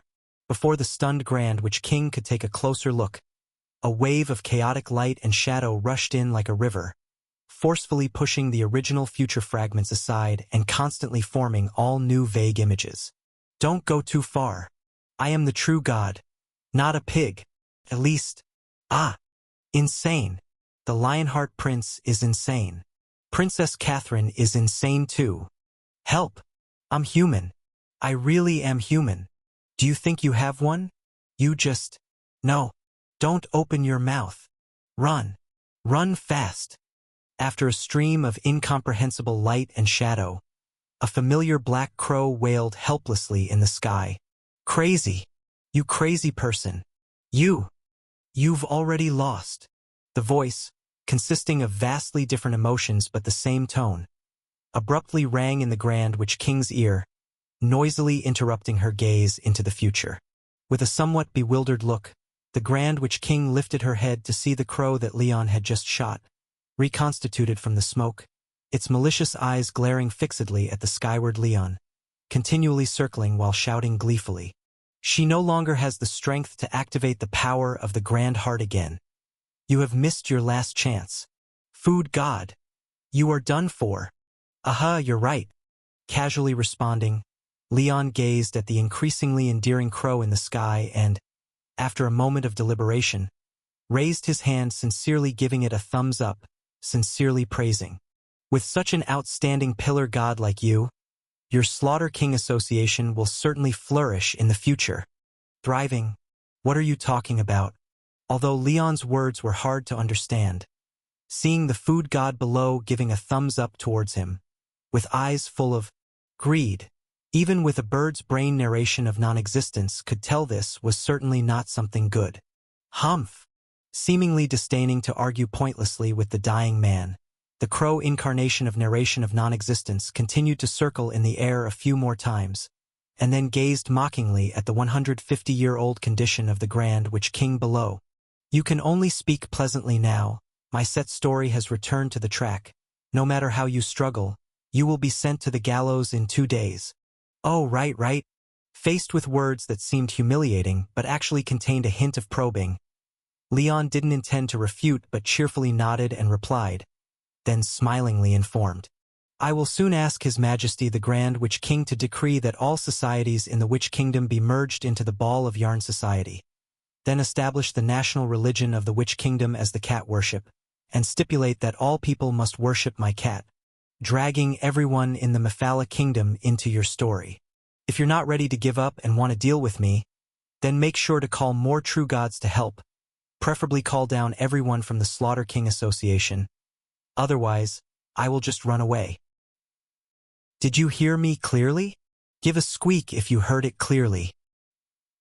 Are you there? Humph. Meaningless bravado. Looking at Leon below, who was neither anxious nor angry but instead was happily suggesting to increase pressure, the face of narration of non-existence suddenly darkened. Then it dispersed into the air, choosing to go silent. Bluffing. He must be bluffing. Withdrawing his consciousness from the crow incarnation and returning to his own body, seated on the second-floor sofa, narration of non-existence opened his eyes, took a deep breath, and tried to comfort himself from overthinking. Although the food god seemed so self-assured as he spoke, as if he had already beaten him, in fact, he was the one with the real upper hand. No matter what he did, it was already futile. Even if he forcibly established some cat worship and dragged the entire Witch Kingdom into his bedtime story, he could just as easily keep pushing the limit, using adjudication to command, pulling all idle true gods down from the Slaughter King Association. Though many ordinary people in the Witch Kingdom were mixed-blood descendants of the courtyard decads and humans, carrying a bit of Leon value, even if they all joined together, they couldn't possibly outweigh more than 40 true gods and 3-pillar god-level beings. That's right. The advantage is mine. Although the strange attitude and words of Leon made him feel uneasy, narration of non-existence couldn't figure out how he could lose. So he steadied his nerves and went down the old broom shop from the second floor. Sir. Seeing narration of non-existence coming down from upstairs, the handsome young man waiting on the first floor of the old broom shop pulled over a white cat tied with a dog leash and quickly asked, "Why did you suddenly leave? Did something happen at the Grand Witch Courtyard?" "Yes. There was some trouble, but it's been handled." Looking at the white snake-shaped pendant on the handsome young man's ear, the young witch with clear tanning marks and healthy wheat-colored skin nodded and briefly conveyed what she had seen through the crow incarnation earlier, frowning. I underestimated Bekinsel. I didn't expect her to dare bypass the Witch King's ritual and directly let her daughter inherit the courtyard's heart. And even though she was at the end of her life, she still left power to forcibly activate the courtyard's heart. Meow. Go away. Stay away from me. Sir, regarding the power she just erupted, I guess it might be due to the Time Authority. Unhappily kicking the approaching white cat, the handsome young man with the white snake earrings frowned. I've seen some records in the Clearing Bureau in the past. It seems the Grand Witch King line can store some of their time when they are young, invoking it in old age when they are weak, so even when their body is dying they can still explode with great power. However, doing such a thing requires a deep understanding of the Time Authority and extensive research on the secret technique circulated in the Witch Kingdom. Surprised that the current Grand Witch King can do it too. In that case, it's strange that Bekinsel couldn't do it. Listening to the white snake young man's words, the young witch incarnation of narration of non-existence shook her head. Her expression slightly sighed. I saw Bekinsel when she was very young. In terms of talent, intelligence, and diligence, she was outstanding within the Grand Witch King line, deserved to possess such talents. However, I didn't expect her to hold back so much. Even when her daughter was in danger, possibly being killed by us, she managed not to act, instead pretending to be senile and dull, staying this way until today. This is really... If it weren't for the food god being restrained by humans' false morality, unwilling to kill her, my plan might have already failed. Food god? Hearing the familiar title, the kicked cat couldn't help but shiver. Instinctively clamping its 2 hind legs, then carefully meowing twice. You want to know why, right? I don't know much about it either, but the food god has always been a rather soft person, so it's nothing more than moral restraints or reluctance, those boring reasons. After responding to the question from the cat princess, or prince, the multi-level marketing which incarnation of narration of non-existence searched the messy broom shop, found and set up 2 chairs, then frowned deeply. But after rejecting the Grand Witch King's plan, he said some strange things, even told me what he was going to do, reminding me to also step up, as if he wishes more than I do for the bedtime story to be reinforced. Any ideas you have? Ideas? Does it still need ideas? That person is obviously greedy as hell. Mastering the truth of disaster avoidance as a strong pillar god. As soon as he heard narration of non-existence's description for less than a second, Stellar Bird guessed what disaster he was planning to find. Immediately jumping in place anxiously, waving its cat paws up and down, starting to greet the new year for narration of non-existence. Meow, meow, meow. Run now. If you don't run, you'll be screwed.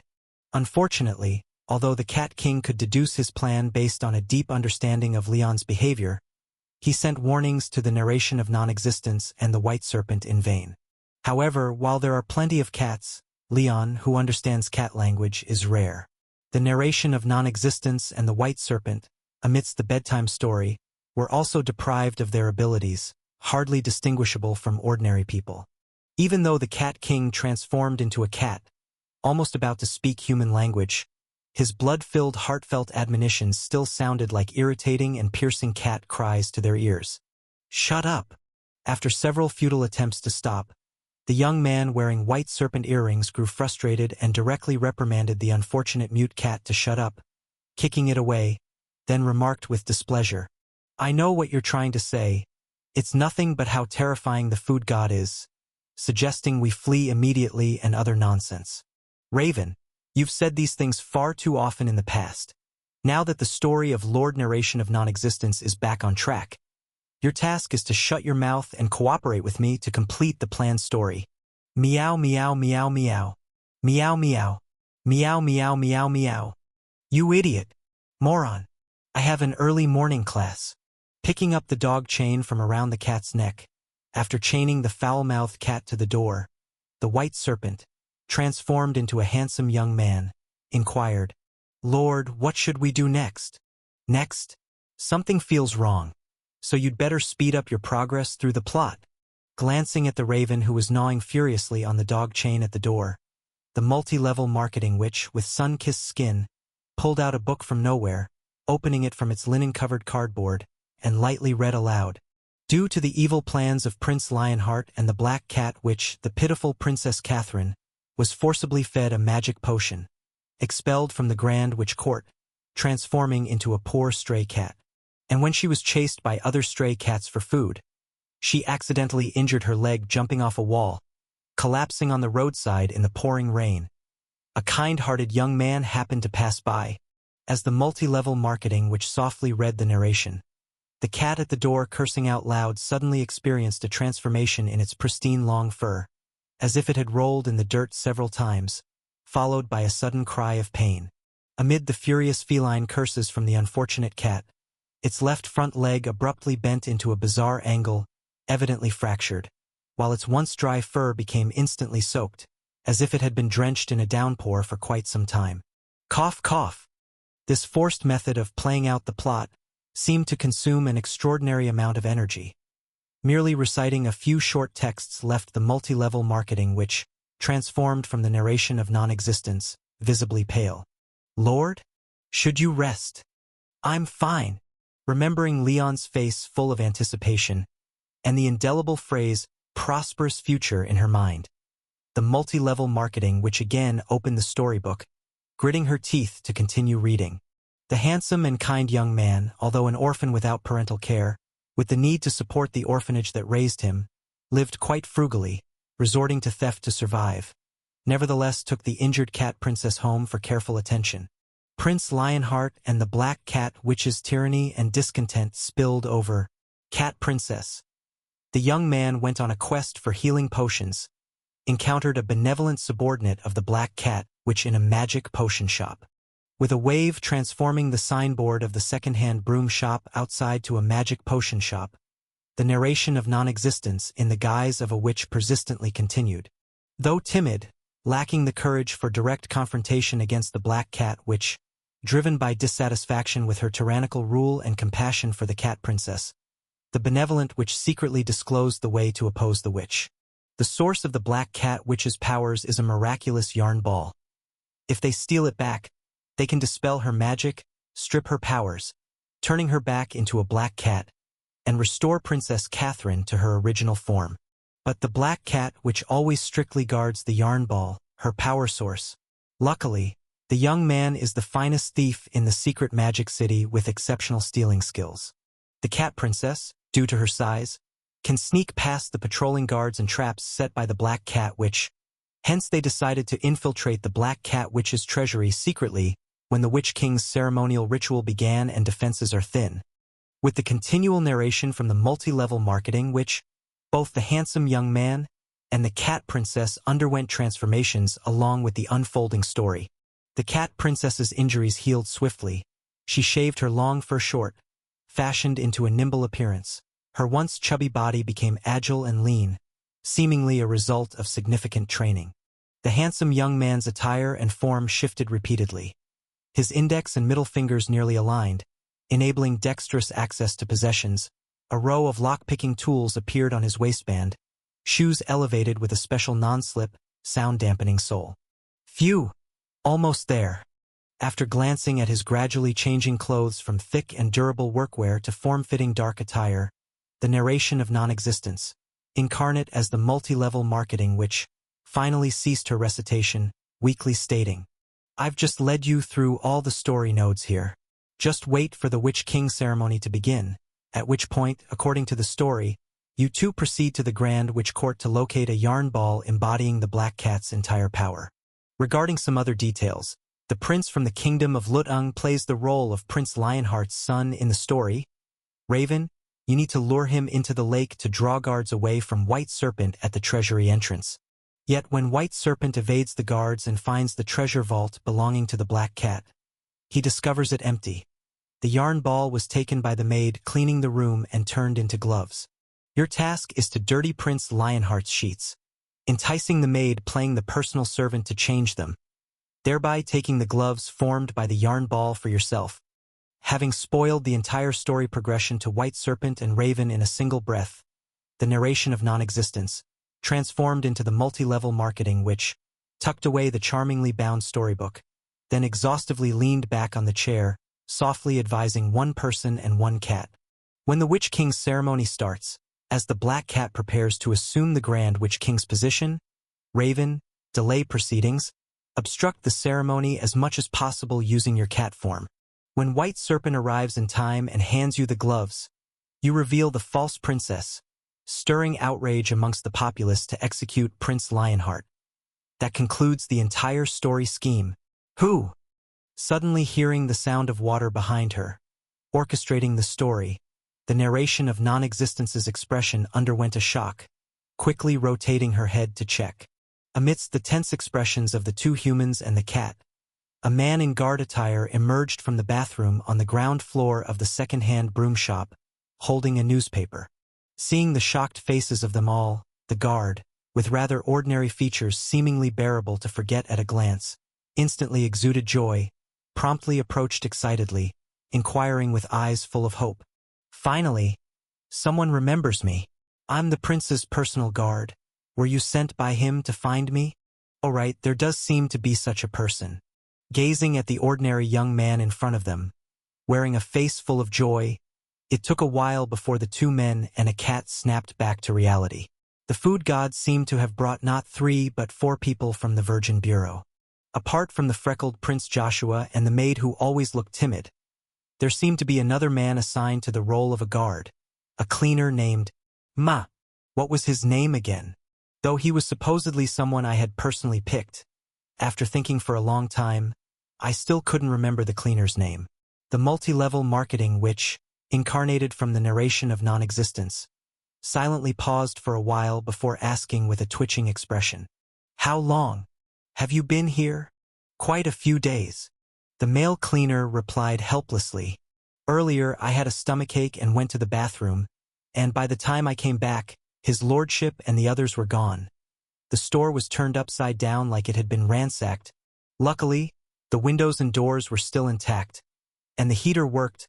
Otherwise, I wouldn't have known where to stay these nights.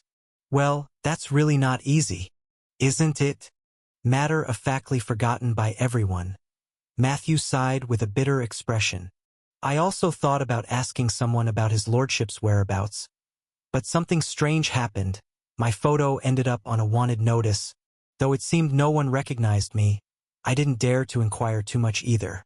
Besides, the money I have isn't usable here. I can't stay at an inn, can't buy food, and had to sleep on the sofa here, taking a few fruits from the stall at the neighboring market every day. By the way, where is his lordship? Has he gotten rid of the wanted status yet? Not only has he rid of the wanted status, I bet soon he'll be the one issuing a wanted order for me. After listening to Matthew's tale with a hard-to-maintain expression, the multi-level marketing which, incarnated from the narration of non-existence, quickly developed a headache facing this cleaner, who was part of the story yet seemed totally detached. According to the rules of my bedtime story, the more involved someone is, and the tighter their connection to the story, the more they are bound by it due to their roles and plot lines.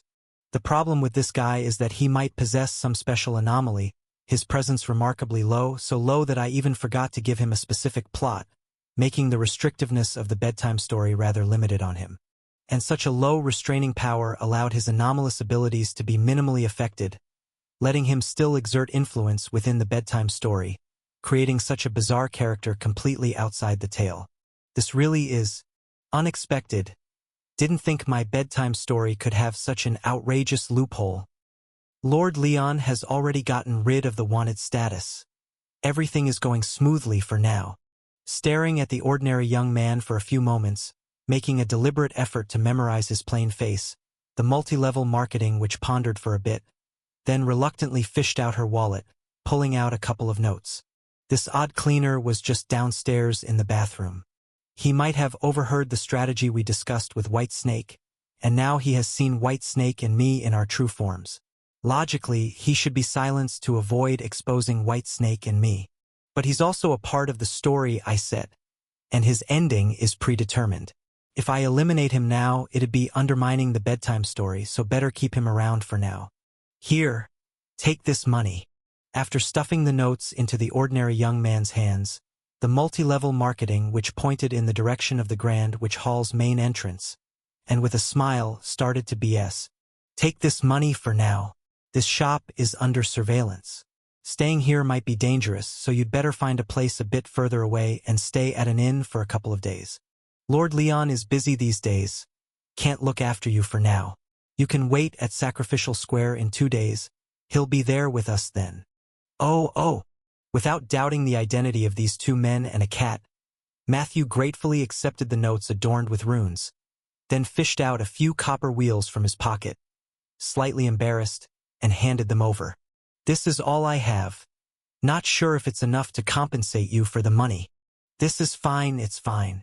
Eager to get this troublesome guy off her back, the multi-level marketing which, incarnated from the narration of non-existence, grabbed without looking and stuffed the copper wheels into her purse, then signaled towards the door with a smile. I won't keep you then. Be safe on your way. Oh, all right. After repeatedly thanking the generous Miss Witch and nodding to the handsome young man behind her, oblivious to their sinister intentions, Matthew hurriedly left the second-hand broom shop with money in hand to find a place to stay. Once his figure vanished around the street corner, White Snake, who had remained silent the whole time, recalled Matthew's excessively ordinary face, then couldn't help but frown and ask, "My lord, do you still remember what he looked like?" Just a tiny bit. After recalling for a moment, the multi-level marketing which rubbed her forehead, looking pretty speechless, and said, "That guy is just too plain, not even a slightly distinctive mole on his face. He's got the most average body type, and even his clothes are as nondescript as he is, no identifiable features whatsoever. It feels like I might not even recognize him the next time we meet.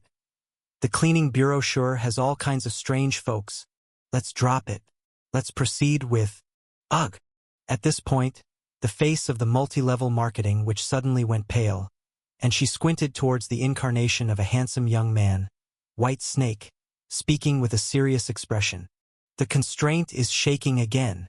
The food god must be leveraging the grand witch king's authority to demand all societies accept the amalgamation, trying to drag the entire witch kingdom into my story. White Snake, how are your preparations going? Almost there. Touching the earring, the handsome young man, incarnated as White Snake, replied, They have been informed of the conditions. Your sleep caps have also been distributed, and everyone is ready to intervene in your story as needed. How many have joined so far? 22. Could reach 25 before nightfall. Not enough. Recalling the self-assured look on the food god's face, coupled with the increasingly strange escalation in his words, the multi-level marketing which, incarnated from the narration of non-existence, clenched her fist, then resolutely declared, to be safe at least 30, no, 40, even more if possible. Apart from the ones in the realm of the dead, Thousand Sails Maritime Country, Mirror Sky Court, and East Carlawin Kingdom, summon all others back.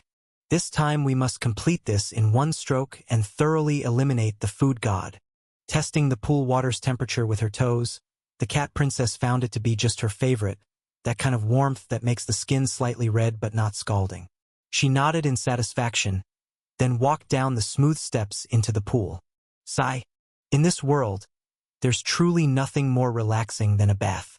Sliding her hips forwards, she submerged most of her lovely body into the petal-filled pool water. The cat princess, exhausted from the entire day's work, couldn't help but close her eyes in comfort, humming softly.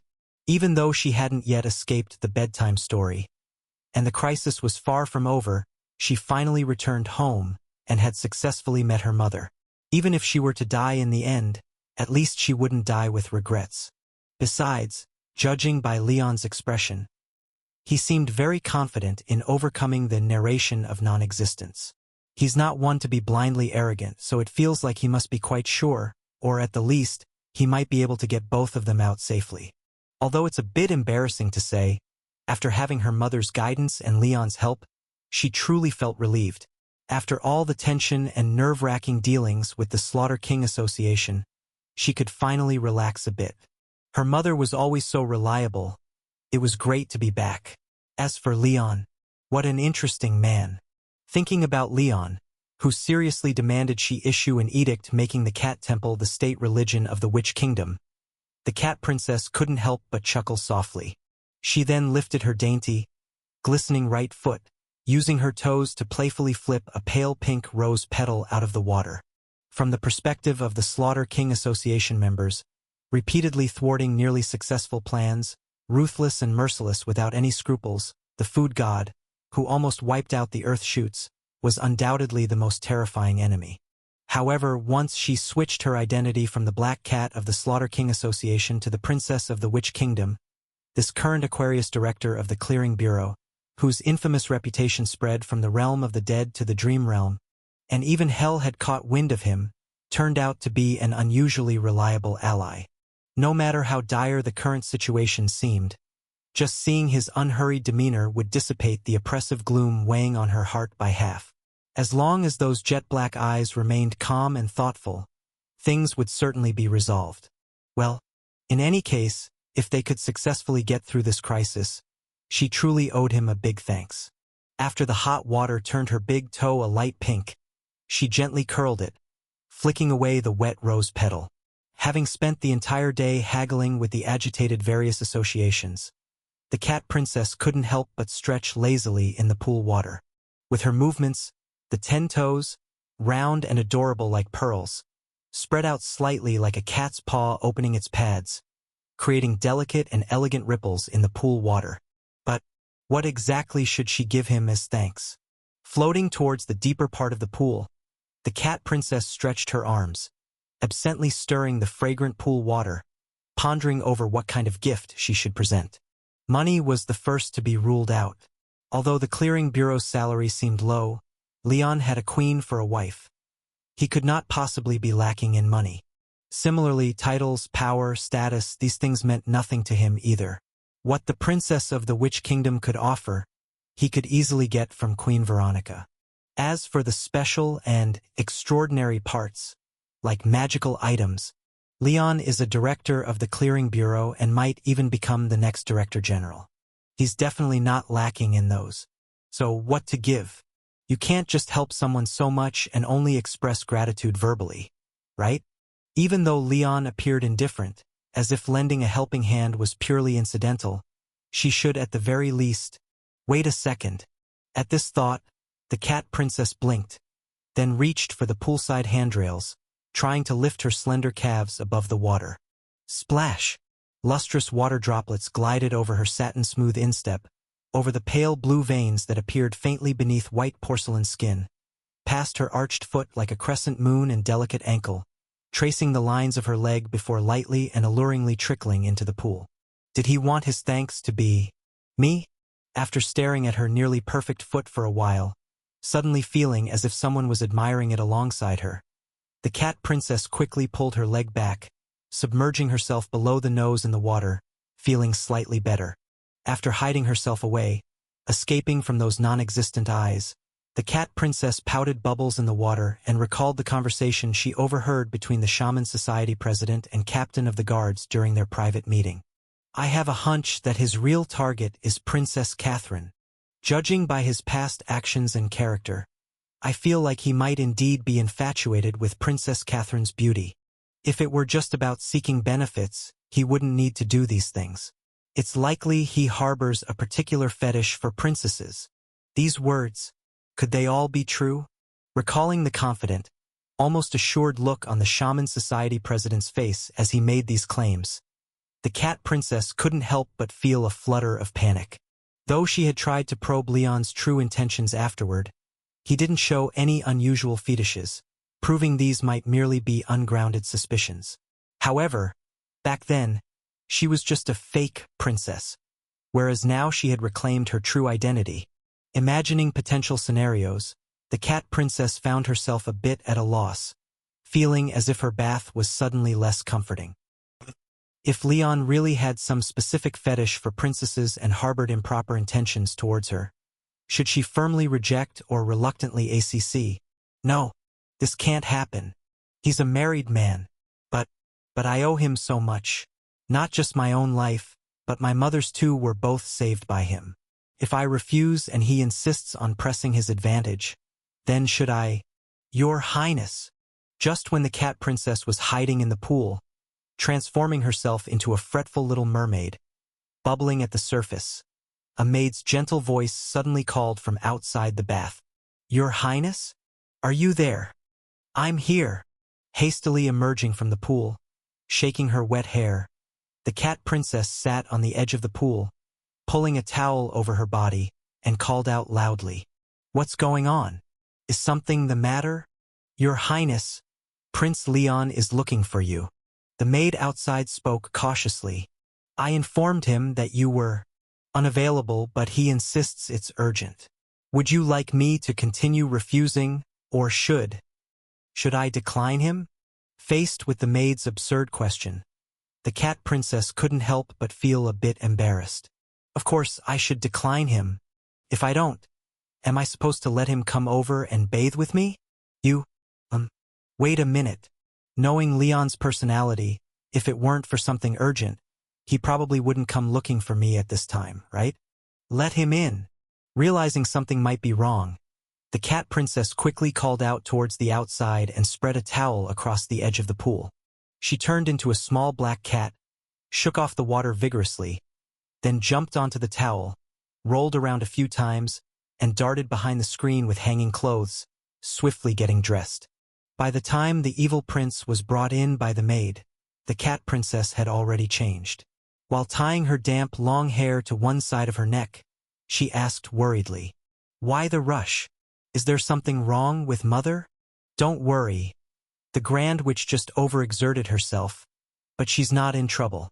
She'll be fine after some rest." Phew, as long as Mother's fine. Exhaling in relief, the cat princess looked at the weary Leon and asked somewhat puzzled, The matter with the 17 Society merger and the worship the cat church was settled during the daytime, wasn't it? If Mother's fine, then why are you in such a hurry to see me so late? It's actually nothing much. After glancing at the cat princess's damp collar, the evil prince couldn't help but let out a rather suggestive smile, then playfully lifted her smooth chin with a finger, saying with a grin, I just wanted to talk to you about the reward. Catherine, my cute little kitten, I've helped you so much. How do you plan to repay me? No way. Do you really have such intentions? Startled by the evil prince's flippant gesture, the cat princess instinctively took 2 steps back, shaking off the warm hand, and then helplessly crossed her arms over her chest, stammering, Wah! What kind of repayment do you want? You already guessed what kind of repayment I want, haven't you? Not rushing, he took 2 leisurely steps forward, standing back in front of the flustered cat princess. The taller evil prince looked down at her with a wicked grin. My little kitten, you are the best reward for me. Come into my arms. No, no, no. This is not okay. This is the only thing that's not allowed. Not expecting this type of urgent matter. The cat princess felt sheepish and took several steps back. Unfortunately, there was a pool behind her, and after 2 steps she had nowhere to retreat to. In a panic, the cat princess closed her eyes and steeled her resolve, ready to jump directly into the pool, but her slender waist was grabbed, pulling her back with force. What? Do you prefer it in the water? After making a rather outrageous statement, the evil prince said with a chuckle, If you wish so much, I could accommodate. Ha! Just as the evil prince was about to continue, the cat princess, who had been caught, suddenly shrank into a small, wet black cat and escaped his embrace. Seeing the evil prince with a look of surprise, the cat princess, now without her clothes, was initially stunned. Then her eyes suddenly showed a mix of shyness and anger. A fake? Is this a nightmare? As she came to her senses from the overly stimulating scene, the cat princess quickly assessed the surroundings and soon spotted other inconsistent elements. The maid who had brought Leon in was gone at some point, and the originally clear and realistic pool became obscured by steam. It was apparent she was dreaming, and it was a spring dream. Realizing her situation, the cat princess grew furious. She lifted her front paw and stomped hard, shattering the shameful dream. With the pool shrouded in mist, the screen with clothes, and the lecherous evil prince, everything disappeared as the false dream world shattered, leaving a blank black void. Next, a female nightmare the size of a swallow screamed and flew out of the shattered body of the evil prince, trying to escape to the edge of the dream, but was pinned down by the angry cat princess. Mercy! Mercy, please! Feeling the increasing pressure from the cat claws on her back, the terrified female nightmare cried out, quickly pleading. It was the King of Nightmares who sent me. I'm working for the King of Nightmares. I'm on your side. Nonsense. Returning to her human form, the thoroughly tricked cat princess stomped forcefully on the struggling female nightmare beneath her, glaring angrily as she questioned. Why would Leon let you use a spring? This kind of dream against me?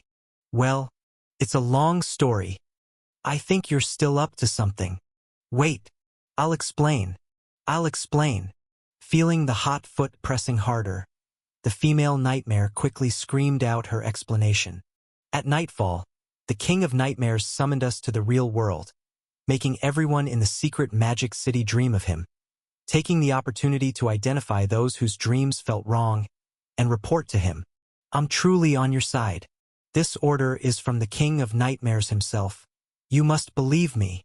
Making everyone in the secret magic city dream about Leon? After hearing the female nightmare's explanation, the cat princess blinked and then vaguely guessed Leon's intent. By tomorrow morning, the Witch King's ritual would begin. After days of tug-of-war, the Slaughter King Association had already gone all out, bringing down a large number of true gods, and the ones they could bring down should all be in the secret magic city. But as the largest city in the Witch Kingdom, the secret magic city housed nearly half of the kingdom's citizens, with a population of hundreds of millions. Finding 3 or 4 among them was like finding a needle in a haystack. And Leon suddenly pulling these nightmares from the dream realm, making everyone dream of him, seemed to be a way to filter out all the suspicious true gods. And then, a clean sweep. Hiss. Understanding what Leon intended, the cat princess couldn't help but gasp.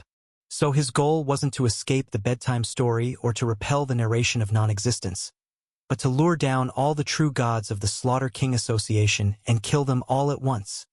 This is just, somehow this does seem like his style. Realizing this was indeed something Leon would do, the deeply shaken cat princess was silent for a while, then lifted her foot to release the female nightmare, complaining in frustration. Even if it's Leon's order, you shouldn't have made me have such a dream. You deserve to get stomped on. Let's call it even. Aye. Adjusting her squashed wings, the female nightmare said tearfully, "My lady, I am a nightmare." Hearing this, the cat princess raised an eyebrow, then asked dissatisfiedly, "So what? Can nightmares make me have such dreams?" "My lady." Facing the cat princess's unreasonable argument, the female nightmare wanted to retort but cautiously reminded, "Isn't it possible that nightmares can only cause nightmares? I just found someone dreaming of the king of nightmares and decided to take a look." Dong, dong, dong. 6 heavy and resonant chimes rang from the top of the bell tower outside the main gate of the Grand Wadding, rousing the entire city from its slumber. The morning sun pierced through the mist lingering in the streets and alleys, casting light upon the ancient streets of secret Magic City, with an average age of over 300 years. On both sides of the old street, rubbed uneven by shoe soles, the dim gas lamps gradually extinguished in the morning light, replaced by rows of bizarrely blazing torches. And the passers-by, with faces painted in oils, feather crowns on their heads, and torches in their hands, waved their brass torches, aflame with a bluish-green fire, in gracefully dance-like trajectories, painting brilliant light trails in the air as they moved through each new street and alley. As the priests at the head of the procession chanted, and the shamans by the roadside drummed, countless bluish-green torch-drawn light trails intertwined, weaving into rows of mysterious text. Soaked in the aroma of burning herbs and resins, these indecipherable runes transformed into tangible entities, showering down upon each person, drifting onto ancient streets, and, along the staggered ancient alleys, forming brilliantly colorful grids dense like veins. At the end of these vein-like paths, using the ancient alleys as carriers, was the vast and bizarre plaza in front of the Grand Wadding, which was the destination of numerous solemn-faced people. As the colorful veins slowly wove together, the plaza, shaped like a giant heart laid on its side, began to pulsate vividly, as if it were a real heart. The Witch King's ceremony had begun. Gazing towards the direction of the Grand Wadding, seeing the Grand Witch King being carried out, alongside Leon and the Cat Princess standing side by side, the multi-level marketing witch, mingling among the crowd and waving a torch, immediately checked the strength of the binding. Very well, everything was normal with the bedtime story for now, and all 42 of the true gods were still alive, with no one killed by the food god. After confirming that the plan was proceeding smoothly, the multi-level marketing witch, with her face smeared with bluish-green paint, couldn't help but relax slightly, then signaled to the handsome youth holding a white cat behind her. "White Snake, Starling Crow, it's time for you to act. All right." Bowing slightly to the multi-level marketing which transformed into the narration of non-existence, the handsome youth, wearing white snake earrings, left the street with the struggling white cat, bypassed the advancing crowd along a small path, and arrived near the outer wall of the Grand Wadding. "Remember your task." Tossing out a somewhat retro-styled hook and lock, and flipping over the outer wall with the white cat turned Starling Crow, the white snake youth coldly recited, "Starling Crow, you only have one task, which is to get Prince Joshua into the lake, divert the guards, and while I go steal the witch's yarn ball, return to the outside plaza and disrupt the Witch King's ceremony. When I bring the gloves woven from the yarn ball over, put on the gloves, transform back into Princess Catherine, expose the fake princess and the Lionheart Princess plot, and order the soldiers to hang them. Success will be ours. Understand?" Meow, meow, meow. Meow meow meow meow. Meow meow meow meow meow. No way. Listen to me. This will definitely fail. I'll assume you understood. Ignoring the cat god's harsh, loyal meows, the white snake directly tossed him towards the lakeside. After landing, the starling crow angrily glared at him twice. Then, following the story's plot, reluctantly drooped its head and trotted sadly towards the lake. You two idiots. The food god's knife is already at our throats, and you still don't see it, insisting on jumping into the pit? Not only dragging yourself in, but forcing me to sacrifice myself with you. Curse it, how can I achieve anything in the Slaughter King Association with these stupid bugs? After meowing curses all the way, the cat, which had been betrayed by its pig teammates, finally reached the lake. However, before it could start searching for its target, it saw a sign approximately 30 centimeters high, just visible to the cat. Turn right 50 meters ahead, bypass the small pavilion at the northwest corner to find Prince Joshua. This sign isn't exclusively written for me, is it?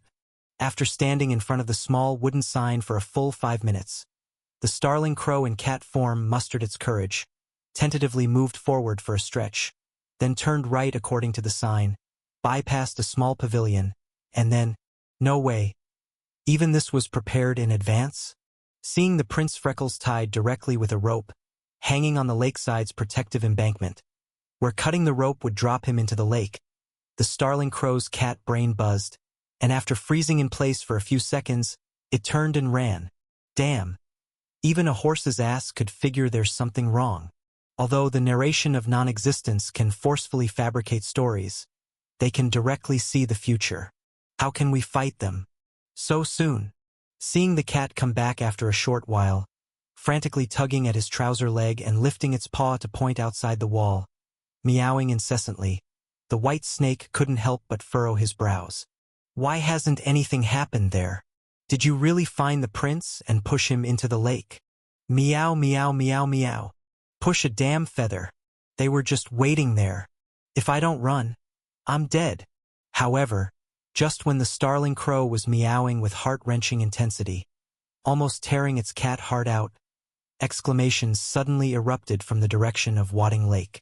Oh no! Someone fell into the water. It's Prince Joshua. Guards! Guards!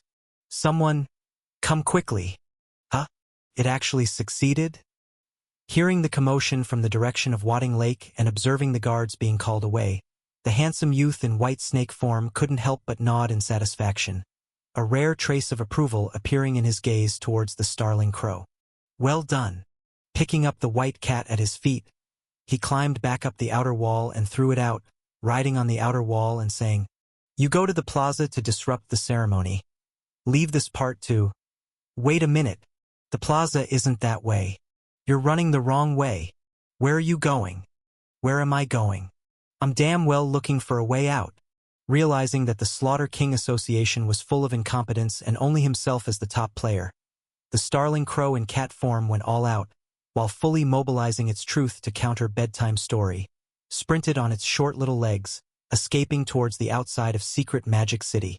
The white snake is probably done for, and the narration of non-existence might be as well. Even those true gods called down are likely in dire straits too. The only way out now is to run. Run for your life. Run until the others are taken down by the food god and Bedtime Story collapses on its own. I don't need to outrun the food god. Just the narration of non-existence. What's going on? Why hasn't the blackbird returned yet? From dawn until the sun was high in the sky, waiting for the blessing monks to bare half of their chests and complete 7 rounds of blessing rituals, there was still no sign of the blackbird. In the crowd, the brows of the narration of non-existence furrowed tighter involuntarily. According to the node of the story I set, it should be time for the blackbird in the form of a white cat to go on stage, to grab the crown from the Great Witch King when he was about to hand it to the fake princess, delaying the ritual until the white snake brings the glove. But now, the Great Witch King was already rising from his couch, reciting the ritual prayer of the Witch King's ceremony. Next, he was about to hand over the crown containing the heart of the palace. If the blackbird still couldn't make it back, this story node would be missed. The trouble is, the Blackbird itself wasn't a locked target.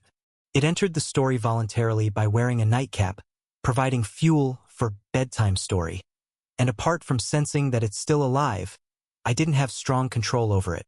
Unless I am willing to give up the power provided by the Blackbird, converting it from fuel into a target like the food god.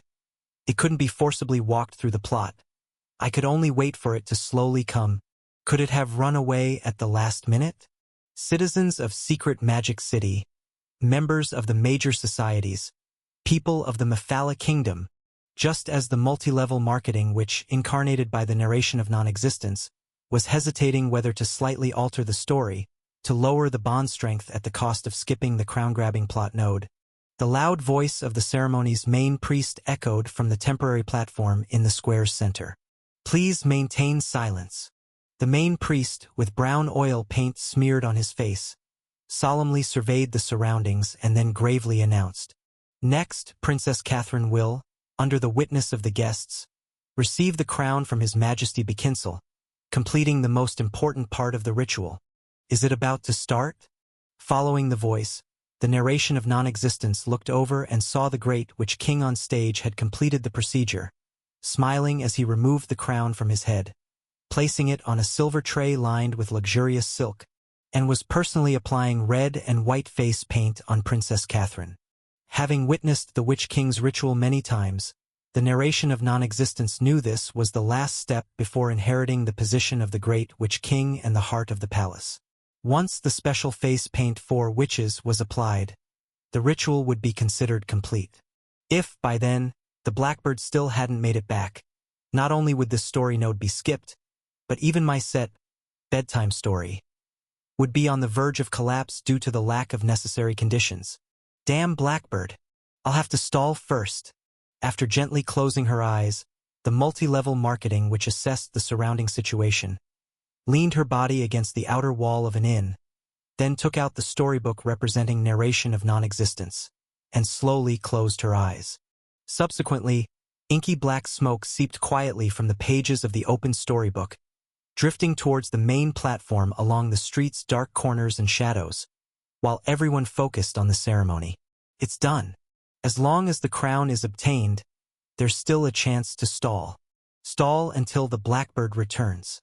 After forming a body below the main platform, the black raven flapped its wings and shot towards the tray holding the crown like an arrow, snatching the gold-painted wooden crown amid the crowd's cries and soaring into the sky. Huh? Wooden? Bang! Taking a sniper rifle out of the mirror world, shooting and blowing up both the raven and the fake crown, Prince Lionheart casually wiped his beloved gun with a handkerchief while explaining to the bewildered main priest. Just a sideshow, don't mind it. But, the crown. Here you go. Nonchalantly producing the real crown, handing it to the dumbfounded main priest, Leon happily fibbed.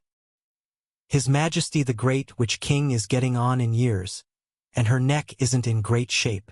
A solid gold crown weighs over 10 pounds. I'm worried about her neck, so I made a replica for show. Just keep doing your job.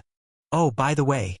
Looking up at the raven reforming in midair, Leon gently pushed the main priest off-center on the main stage, then gestured to the waiting guards on either side.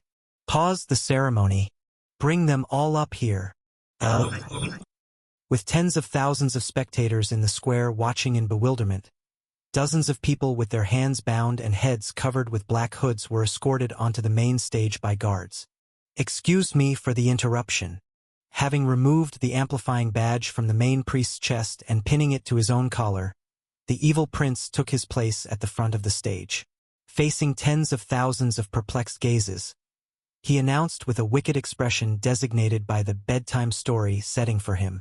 Taking advantage of this intermission while Her Majesty the Great Witch King paints Princess Catherine's face, I want to take this opportunity to announce a judgment, dealing with some vile criminals attempting to defy me. Judgment? Criminals? Faced with this sudden sentence, the citizens of Secret Magic City exchanged bewildered glances, utterly clueless about what was going on, while the raven reforming into a body above the main stage was taken aback, then looked with horror at the criminals struggling incessantly. 1, 2, 3. 39. The criminals bound to stakes, their heads covered by black bags, with constant muffled sounds emerging, just happened to total 39. And this number perfectly matched the number of true gods I had called down. Could it be? Come, take off their hoods. Glancing at the ravens circling overhead, Leon instructed the guards to remove the criminals' hoods while secretly signaling the nearby attendant to seal off the square, allowing no one in or out before dark. Once the guards removed the hoods from the criminals, and the attendant in on the plan stepped off the stage among them, the evil prince leisurely walked to the first criminal, reaching out to pull the rag from its mouth. "You damn lunatic!" The first criminal, seemingly quite spirited, shouted madly the moment it regained speech. "The true God is immortal. Even if you capture me, it's only—" Bang! Jamming the sniper rifle's barrel into his mouth, detonating half of the first criminal's skull with a shot, Leon unemotionally pronounced amidst a cacophony of screams. No need to read his original charges. The current charge is howling on the execution ground, publicly obstructing the course of justice. Now for number 2. "You bastard! How dare you!" With the rag pulled from its mouth, and eyeing the wooden stake behind the first criminal with a gaping hole in his head, the second criminal cried out in shock. "What are you doing? You lowly human, vile short-lived creature. Pathetic!" Bang! Charges are insulting the executioner, and using outdated translated phrasing. After wiping the gun barrel on the second convict's clothes, Leon reached for the rag in the mouth of the third convict, or rather, the third true god, who was brimming with terror, and furrowed his brow as he said, "Why don't you say something? If you don't say anything, how can I convict you?" "You!" Perhaps provoked by the amusement and mockery in Leon's eyes, the terror in the eyes of criminal number 3 instantly turned into a furious rage. "Don't push it. I am the true god, not a—" Bang! Charge, true god. After unscrewing the empty gas canister and replacing it with a new one, Leon pressed the gun barrel against the forehead of the fourth true god, reaching out to pull out the cloth stuffed in his mouth. However, the fourth true god seemed to understand Leon's intentions, knowing that after stating his last words he would be shot in the head. He bit down on the cloth in his mouth, refusing to let it be pulled out. Bang! Charge, refusing to state last words. Next, although it seemed prolonged, from the moment the first true god was shot in the head to the time Leon pressed the barrel against the head of the fifth true god, less than 10 seconds had passed. Under Leon's incredibly efficient rate of executing one true god every 3 seconds, narration of non-existence, felt the sudden decrease of nearly 1/10 of the restraints and finally confirmed the previous suspicion. The true gods summoned down by the white snake were all captured by the food god and were now being executed one by one on stage. Stop! Stop this at once! Finally understanding what Leon was about to do, narration of non-existence, with eyes wide in disbelief, couldn't help but scream, then exhaustively urged bedtime story, trying desperately to stop Leon's outrageous act of executing the deities. Although truth itself is inexorable, it can only correct those who attempt to defy the truth. Bedtime story can forcibly suppress the target but cannot prevent actions that conform to character settings. And Leon, by using increasingly absurd reasons to ruthlessly murder the defiers, perfectly matched his persona as an evil prince, effectively evading the supervision of bedtime story and facing no restrictions. Thank you, you truly are a benevolent god. Looking up at the sky at the crow's avatar that howled despairingly, Leon nodded in acknowledgement, conveying his goodwill and approval before reaching out and yanking the cloth from the mouth of the fifth true god. And you? What do you have to say? I'm different from them. I'm human. I am truly human. Oh? Hearing this, Leon raised an eyebrow, then casually touched its forehead before calmly pulling the trigger. Regrettably, you're not. After shaking off the debris from the gun barrel, Leon pulled the cloth out of the sixth true god's mouth and then pressed the barrel against it. No, don't shoot. Looking at the bodies of the 5 true gods that had been executed, the sixth true god trembled and said, I surrender. I am willing to. Bang! Charge, surrendering. You, damn it, do you think you've won? Understanding from the fate of the previous 6 unfortunates that Leon had every intention of not sparing him, Number 7 True God cursed fiercely the moment the cloth came out. Your day of death will come. Not just you, but your family, your wife, your descendants. Everyone you know will suffer because of your stupidity. Bang! With one shot, Leon blew off the head of the number 7 True God, also marking his soul before glancing at the 32 other True Gods tied to the stakes, then frowned and said, "Asking one by one is too troublesome. Here's the deal. All of you are guilty of the same crime. Insulting me in your dreams last night, hence, must be sentenced to death." Watching Leon pulling out a handful of brass nails and loading them as bullets, the remaining 32 True Gods began to thrash wildly and bawl up at the circling crow above. "Quick! Undo that damned story. Quickly. It will be over if you don't." However, there was no need for their urging. Upon realizing that Leon's actions conformed to Bedtime Story's character setting, and thus could not be stopped, narration of non-existence was already risking backlash to forcibly interrupt the effect of Bedtime Story. However, everything took time, and it wasn't until Leon had executed the 18th True God and turned the gun towards the 19th that the binding of Bedtime Story finally ceased. But just as the 19th True God rejoiced and prepared to fight back, to escape, bizarre colors and patterns appeared all over his body, as if he had fallen into a dye vat. Immediately, a tone filled with malicious content emerged from the surroundings, with numerous strange lines surfacing from under his skin, draining what little power the 19th True God had regained, making the entire god collapse to the ground, unable to stop trembling as if shocked by electricity. Curse of the Totem Society, Magic Potion of the Witch Society, Extreme Evil Secret Language of the Luen Society, Poisonous Tattoo of the Totem Society. Poking the colorful parts on the 19th True God's body with the barrel, Leon explained with a smile. "The curse is carved into the steak, the potion in your breakfast, the secret language and tattoo in the layers of your prison clothes and ropes that tied you. You should know, the Witch Kingdom is never short of people versed in various secret techniques.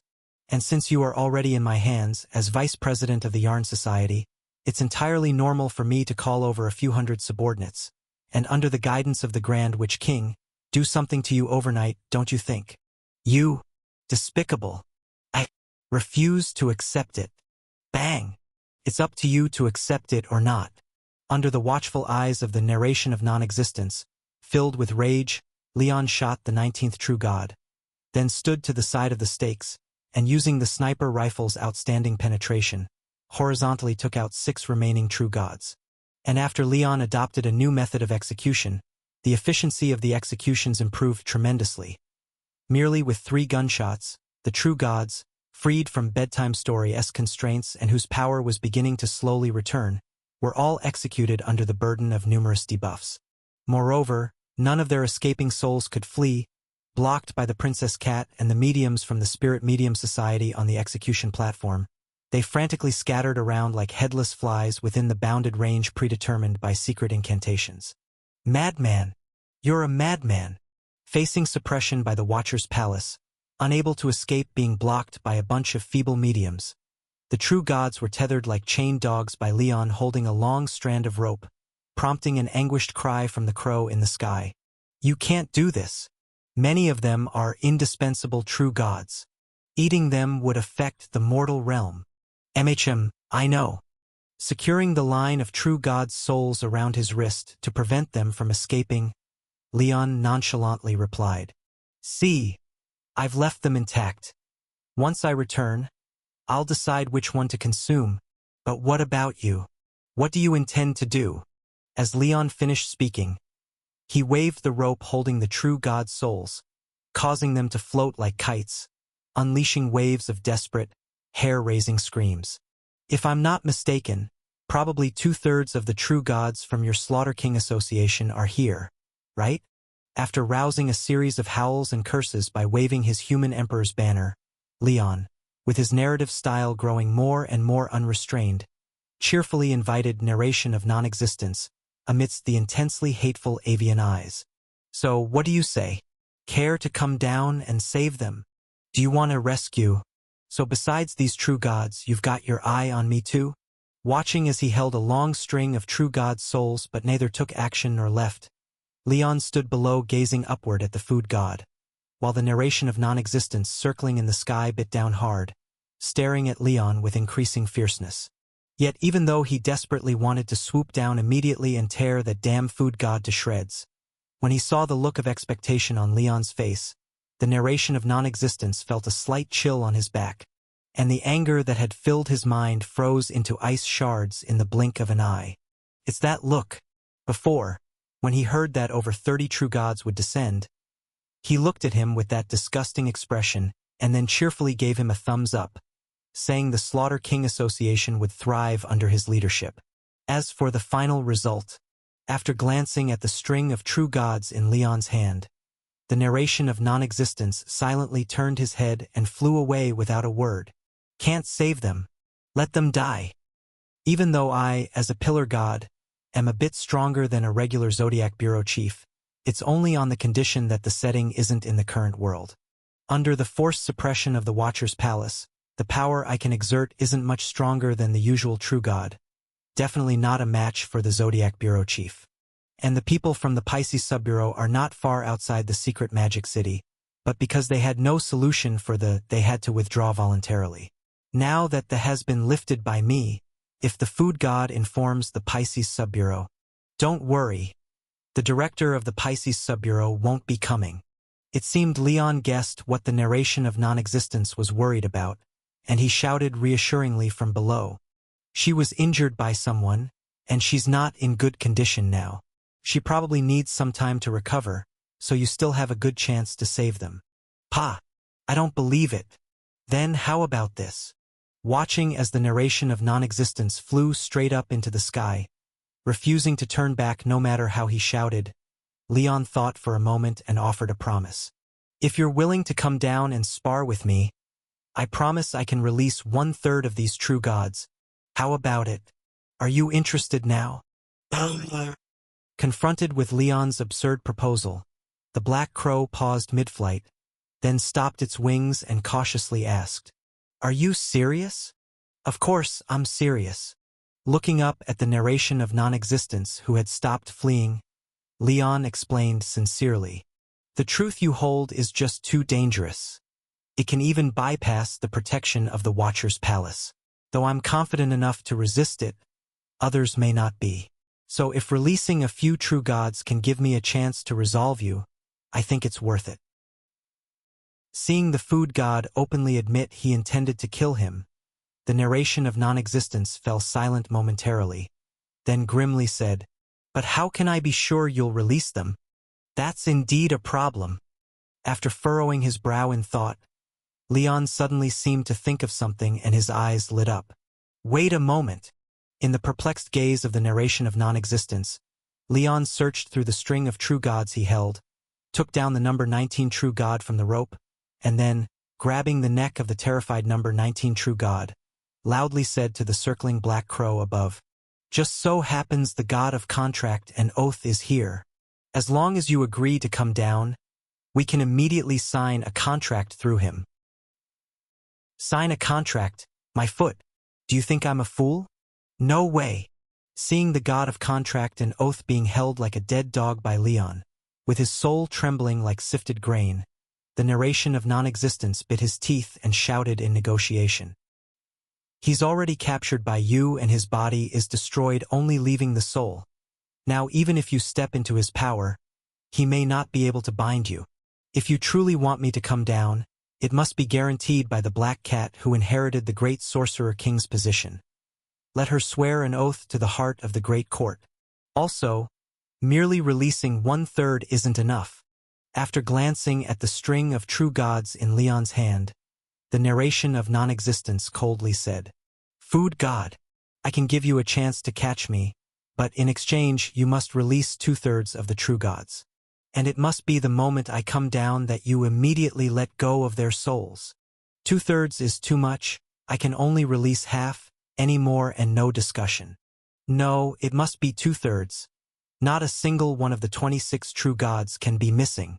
Then get lost. Leon sneered when he heard this. Then used the shooter secret skill, Leon Limited Edition, to strengthen the silver dagger of cutting, temporarily polluting it into a 3-headed black dog, and commanded the 3 heads to respectively bite down on the heads of 3 true gods. Crunch! Along with the sound of sharp teeth severing souls and the shrill screams of the 3 true gods, the souls strung on the long rope instantly reduced by 3, leaving only 36 out of 39 captured true gods. My condition remains unchanged. You come down and I'll release half. Picking among the group of screaming true gods, Leon selected 3 who likely wouldn't affect the world's operation. Then had the 3-headed black dog bite them, saying calmly, "But each time you refuse me, there will be 3 fewer true gods on this rope.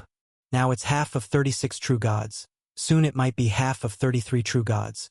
Then perhaps half of 30 true gods. You lunatic. Nobody negotiates like this. At the very least."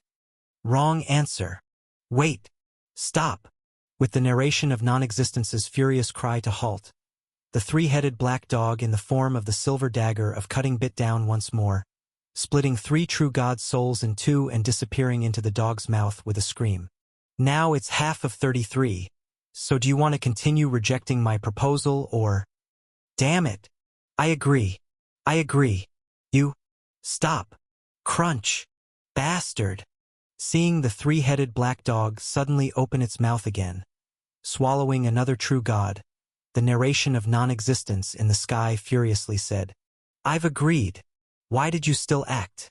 "Because 33 is an odd number and can't be divided by 2.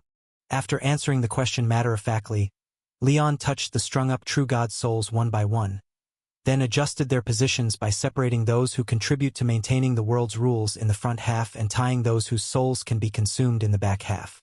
Then, amidst the terrified expressions of both groups of true gods, Leon first tore the rope tied with the true gods in half, then, after some thought, flipped through the front half and pulled out the soul marked No. 7 true god, tying him to the latter half of consumable ones, and shook the front half of the rope. "Here, these are the ones I can release. As soon as you come down, I'll immediately let them go." Watching the already reduced number of true gods compared to what was initially agreed upon, the narration of non-existence circling in the sky almost ground his teeth to pieces. Yet through the previous negotiation, he had understood Leon's style, knowing that if he argued on principle, the food god would use the excuse of balancing numbers to opportunistically consume several more true gods. Thus, he forced himself to act as if he hadn't seen anything, ignored the No. 7 true gods' desperate cries, and grudgingly nodded. Fine. Have her swear. Deserving of the title of food god, he actually pulled it off, watching the narration of non-existence, who was already furious but could only endure Leon's threats with clenched teeth. Cat Princess couldn't help but glance at Leon in amazement and then thought to swear to the heart of the great court as promised. However, just as she was about to speak, she suddenly felt a tug at the hem of her clothes. A hem. Retracting his finger that had discreetly tugged at the hem of Cat Princess's skirt, Leon first winked at her perplexed face, then raised his eyebrows toward the true gods, and finally ground his upper and lower teeth together sideways twice. If it were a week ago, Cat Princess would have found such an abstract hint completely incomprehensible, but after frequent interactions with Leon, coupled with long-term mutual understanding under the Keeper badge, the well-trained her could vaguely grasp Leon's intention. "When you swear, don't be too honest. We promised to release half of the true gods, but we didn't specify it had to be in quantity. I'll just munch on half of all the true gods, and we'll release the bottom halves." Even at a time like this, you're finding loopholes. You're really such a BS, a smart guy. Stunned by Leon's scheming with such a low threshold against enemies, Cat Princess's mouth twitched involuntarily. She then slightly shook her head and secretly drew a cross over her heart with her hand. This won't work because a person can deceive others but should not deceive their own heart. That's why you can never find loopholes in a vow made to the heart of the great court. Oh, all right then. Having understood the gist of Cat Princess's meaning, Leon couldn't help but sigh regretfully. abandoning the plan to release only half of the true gods. He turned to look at the 15 true gods on the other end of the rope, a look of reluctance on his face. Too bad, I thought I could net the Slaughter King Association all at once, but it seems we really can only release a batch for now. But it's no big deal, just a few ordinary true gods. Once I truly gain board-level combat power, I'll catch them during my spare time. Dealing with narration of non-existence is still more important. After all, even if you don't count his troublesome truth, just the value of one column god is worth releasing these dozen or so true gods, gambling on the chance to keep him here. Still such a pity. Soon, as the 15 true gods from the release faction were about to weep with joy, they huddled together, terrified by Leon's reluctant gaze. Cat Princess finally finished her oath. When the vow was established, and the heartbeat of the heart of the Great Court paused for a moment, Leon reluctantly released the rope, watching the 15 true gods flee in panic, then sighed deeply, pointing at the crow diving down from the sky with ferocity in its eyes. Do it. You. No? Weren't you going to spar with me? What do you mean by do it? In the confused expression of the narration of non-existence, the Great Witch King, sitting on a soft couch, suddenly cleared his throat, lightly tapping his scepter, instantly sealing a large area of time on the main stage, virtually halting it completely. At the same time, as if an infinitely large cloud suddenly blocked the sun, Secret Magic City, Witch Kingdom, the eastern and western continents, and even the entire current world darkened for a moment, then quickly returned to brightness. However, when the world lit up again, right above the narration of non-existence, a tiny hole suddenly appeared in the sky. A beam of sunlight, only the size of a baby's fist like sticky beeswax, leaked from the broken sky, accurately dropping onto him with a plop. This is the sundial disk of the Cleanup Bureau. With the surrounding time slowed to the extreme, the narration of non-existence was not instantly burned to death by the 1-second sun Leon called down. He had a brief moment to think, and even after realizing what happened to him, he had time to cast an angry glance at Leon below. Fraud. You damn fraud. I didn't cheat anyone, you know. Although we agreed you'd come down for a spar, we never promised not to call for help. Noticing the narration of non-existence's angry gaze, Leon couldn't help but curl his lips, looking up and returning a smile full of sincerity. Though the Watcher's Palace suppressed you, and you're probably only at the level of a regular true god, at the very least, you've lived from the past to the present as a column god. God knows what other tricks you have up your sleeve. Only an idiot would go one-on-one solo with you. Just call in the big sun to finish the job. Hiss. The gaze between Leon and narration of non-existence lasted less than 0.1 seconds before concluding. In the face of the one drop of sun, formed by the focus of sunlight from the entire world, the black crow with power at the apex of a true god was annihilated without a chance to scream, not even leaving a bit of ash. Just, food god. In Leon's surprised expression, as if time had been rewound, the black crow burned by the sun reformed. Though nowhere near its prior shrouded in black fog, mysterious and eerie appearance, now with all its feathers gone and covered in golden burns, resembling a roasted chicken glazed with honey after being scorched, it was definitely still alive, even barely maintaining true god-level energy. The might of a column god is something you cannot possibly comprehend. With a furious roar from narration of non-existence, its originally massive form shrank again and again, until it was only the size of half a quail. The burns on its body finally dissipated completely, and although the black fog didn't return, the feathers burned away had all regrown.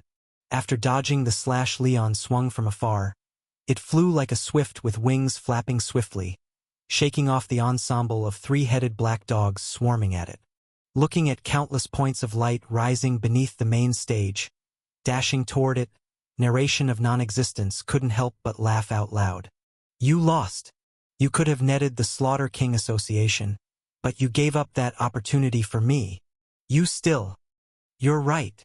Watching the narration of non-existence skillfully evade the other means he had prepared, swiftly soaring into the sky, Leon couldn't help but sigh regretfully, sincerely praising. I slaughtered 40 true gods today, yet it was still difficult to conceal the decline. Though you sacrificed half of the Slaughter King Association's members, you still shone brightly. After hearing Leon's heartfelt evaluation, the laughter of narration of non-existence halted suddenly. It then let out a shrill scream, charging into the sky, then exploding into a cloud of gray mist, disappearing without leaving a trace, only a phrase filled with hatred lingering behind. "Just wait. I'll be back. Got it, Knuckleback." After replying inwardly, having released those dozen true gods but still unable to retain narration of non-existence, Leon couldn't help but sigh. Just then, a familiar voice suddenly sounded from the stage below. "Your Highness." "Oh no. Mr. Leon." "HM?" Looking in the direction of the voice, he saw Matthew in a guard outfit. After a moment of realization, Leon slapped his forehead, only just now remembering someone had indeed been missing the past few days. And with Leon finally noticing him, Matthew quickly climbed up the stage, laying down the unconscious multi-level marketing witch on his back. His expression a bit anxious as he said, "Mr. Leon, I had just come out of my hotel this morning when I found her collapsed against a wall. Could you help heal her?" "Well, okay." Though unsure of who this woman was, Leon still nodded and agreed to Matthew's request. He retrieved the plague-infected blood bandage from the mirror world and wrapped it around her forehead.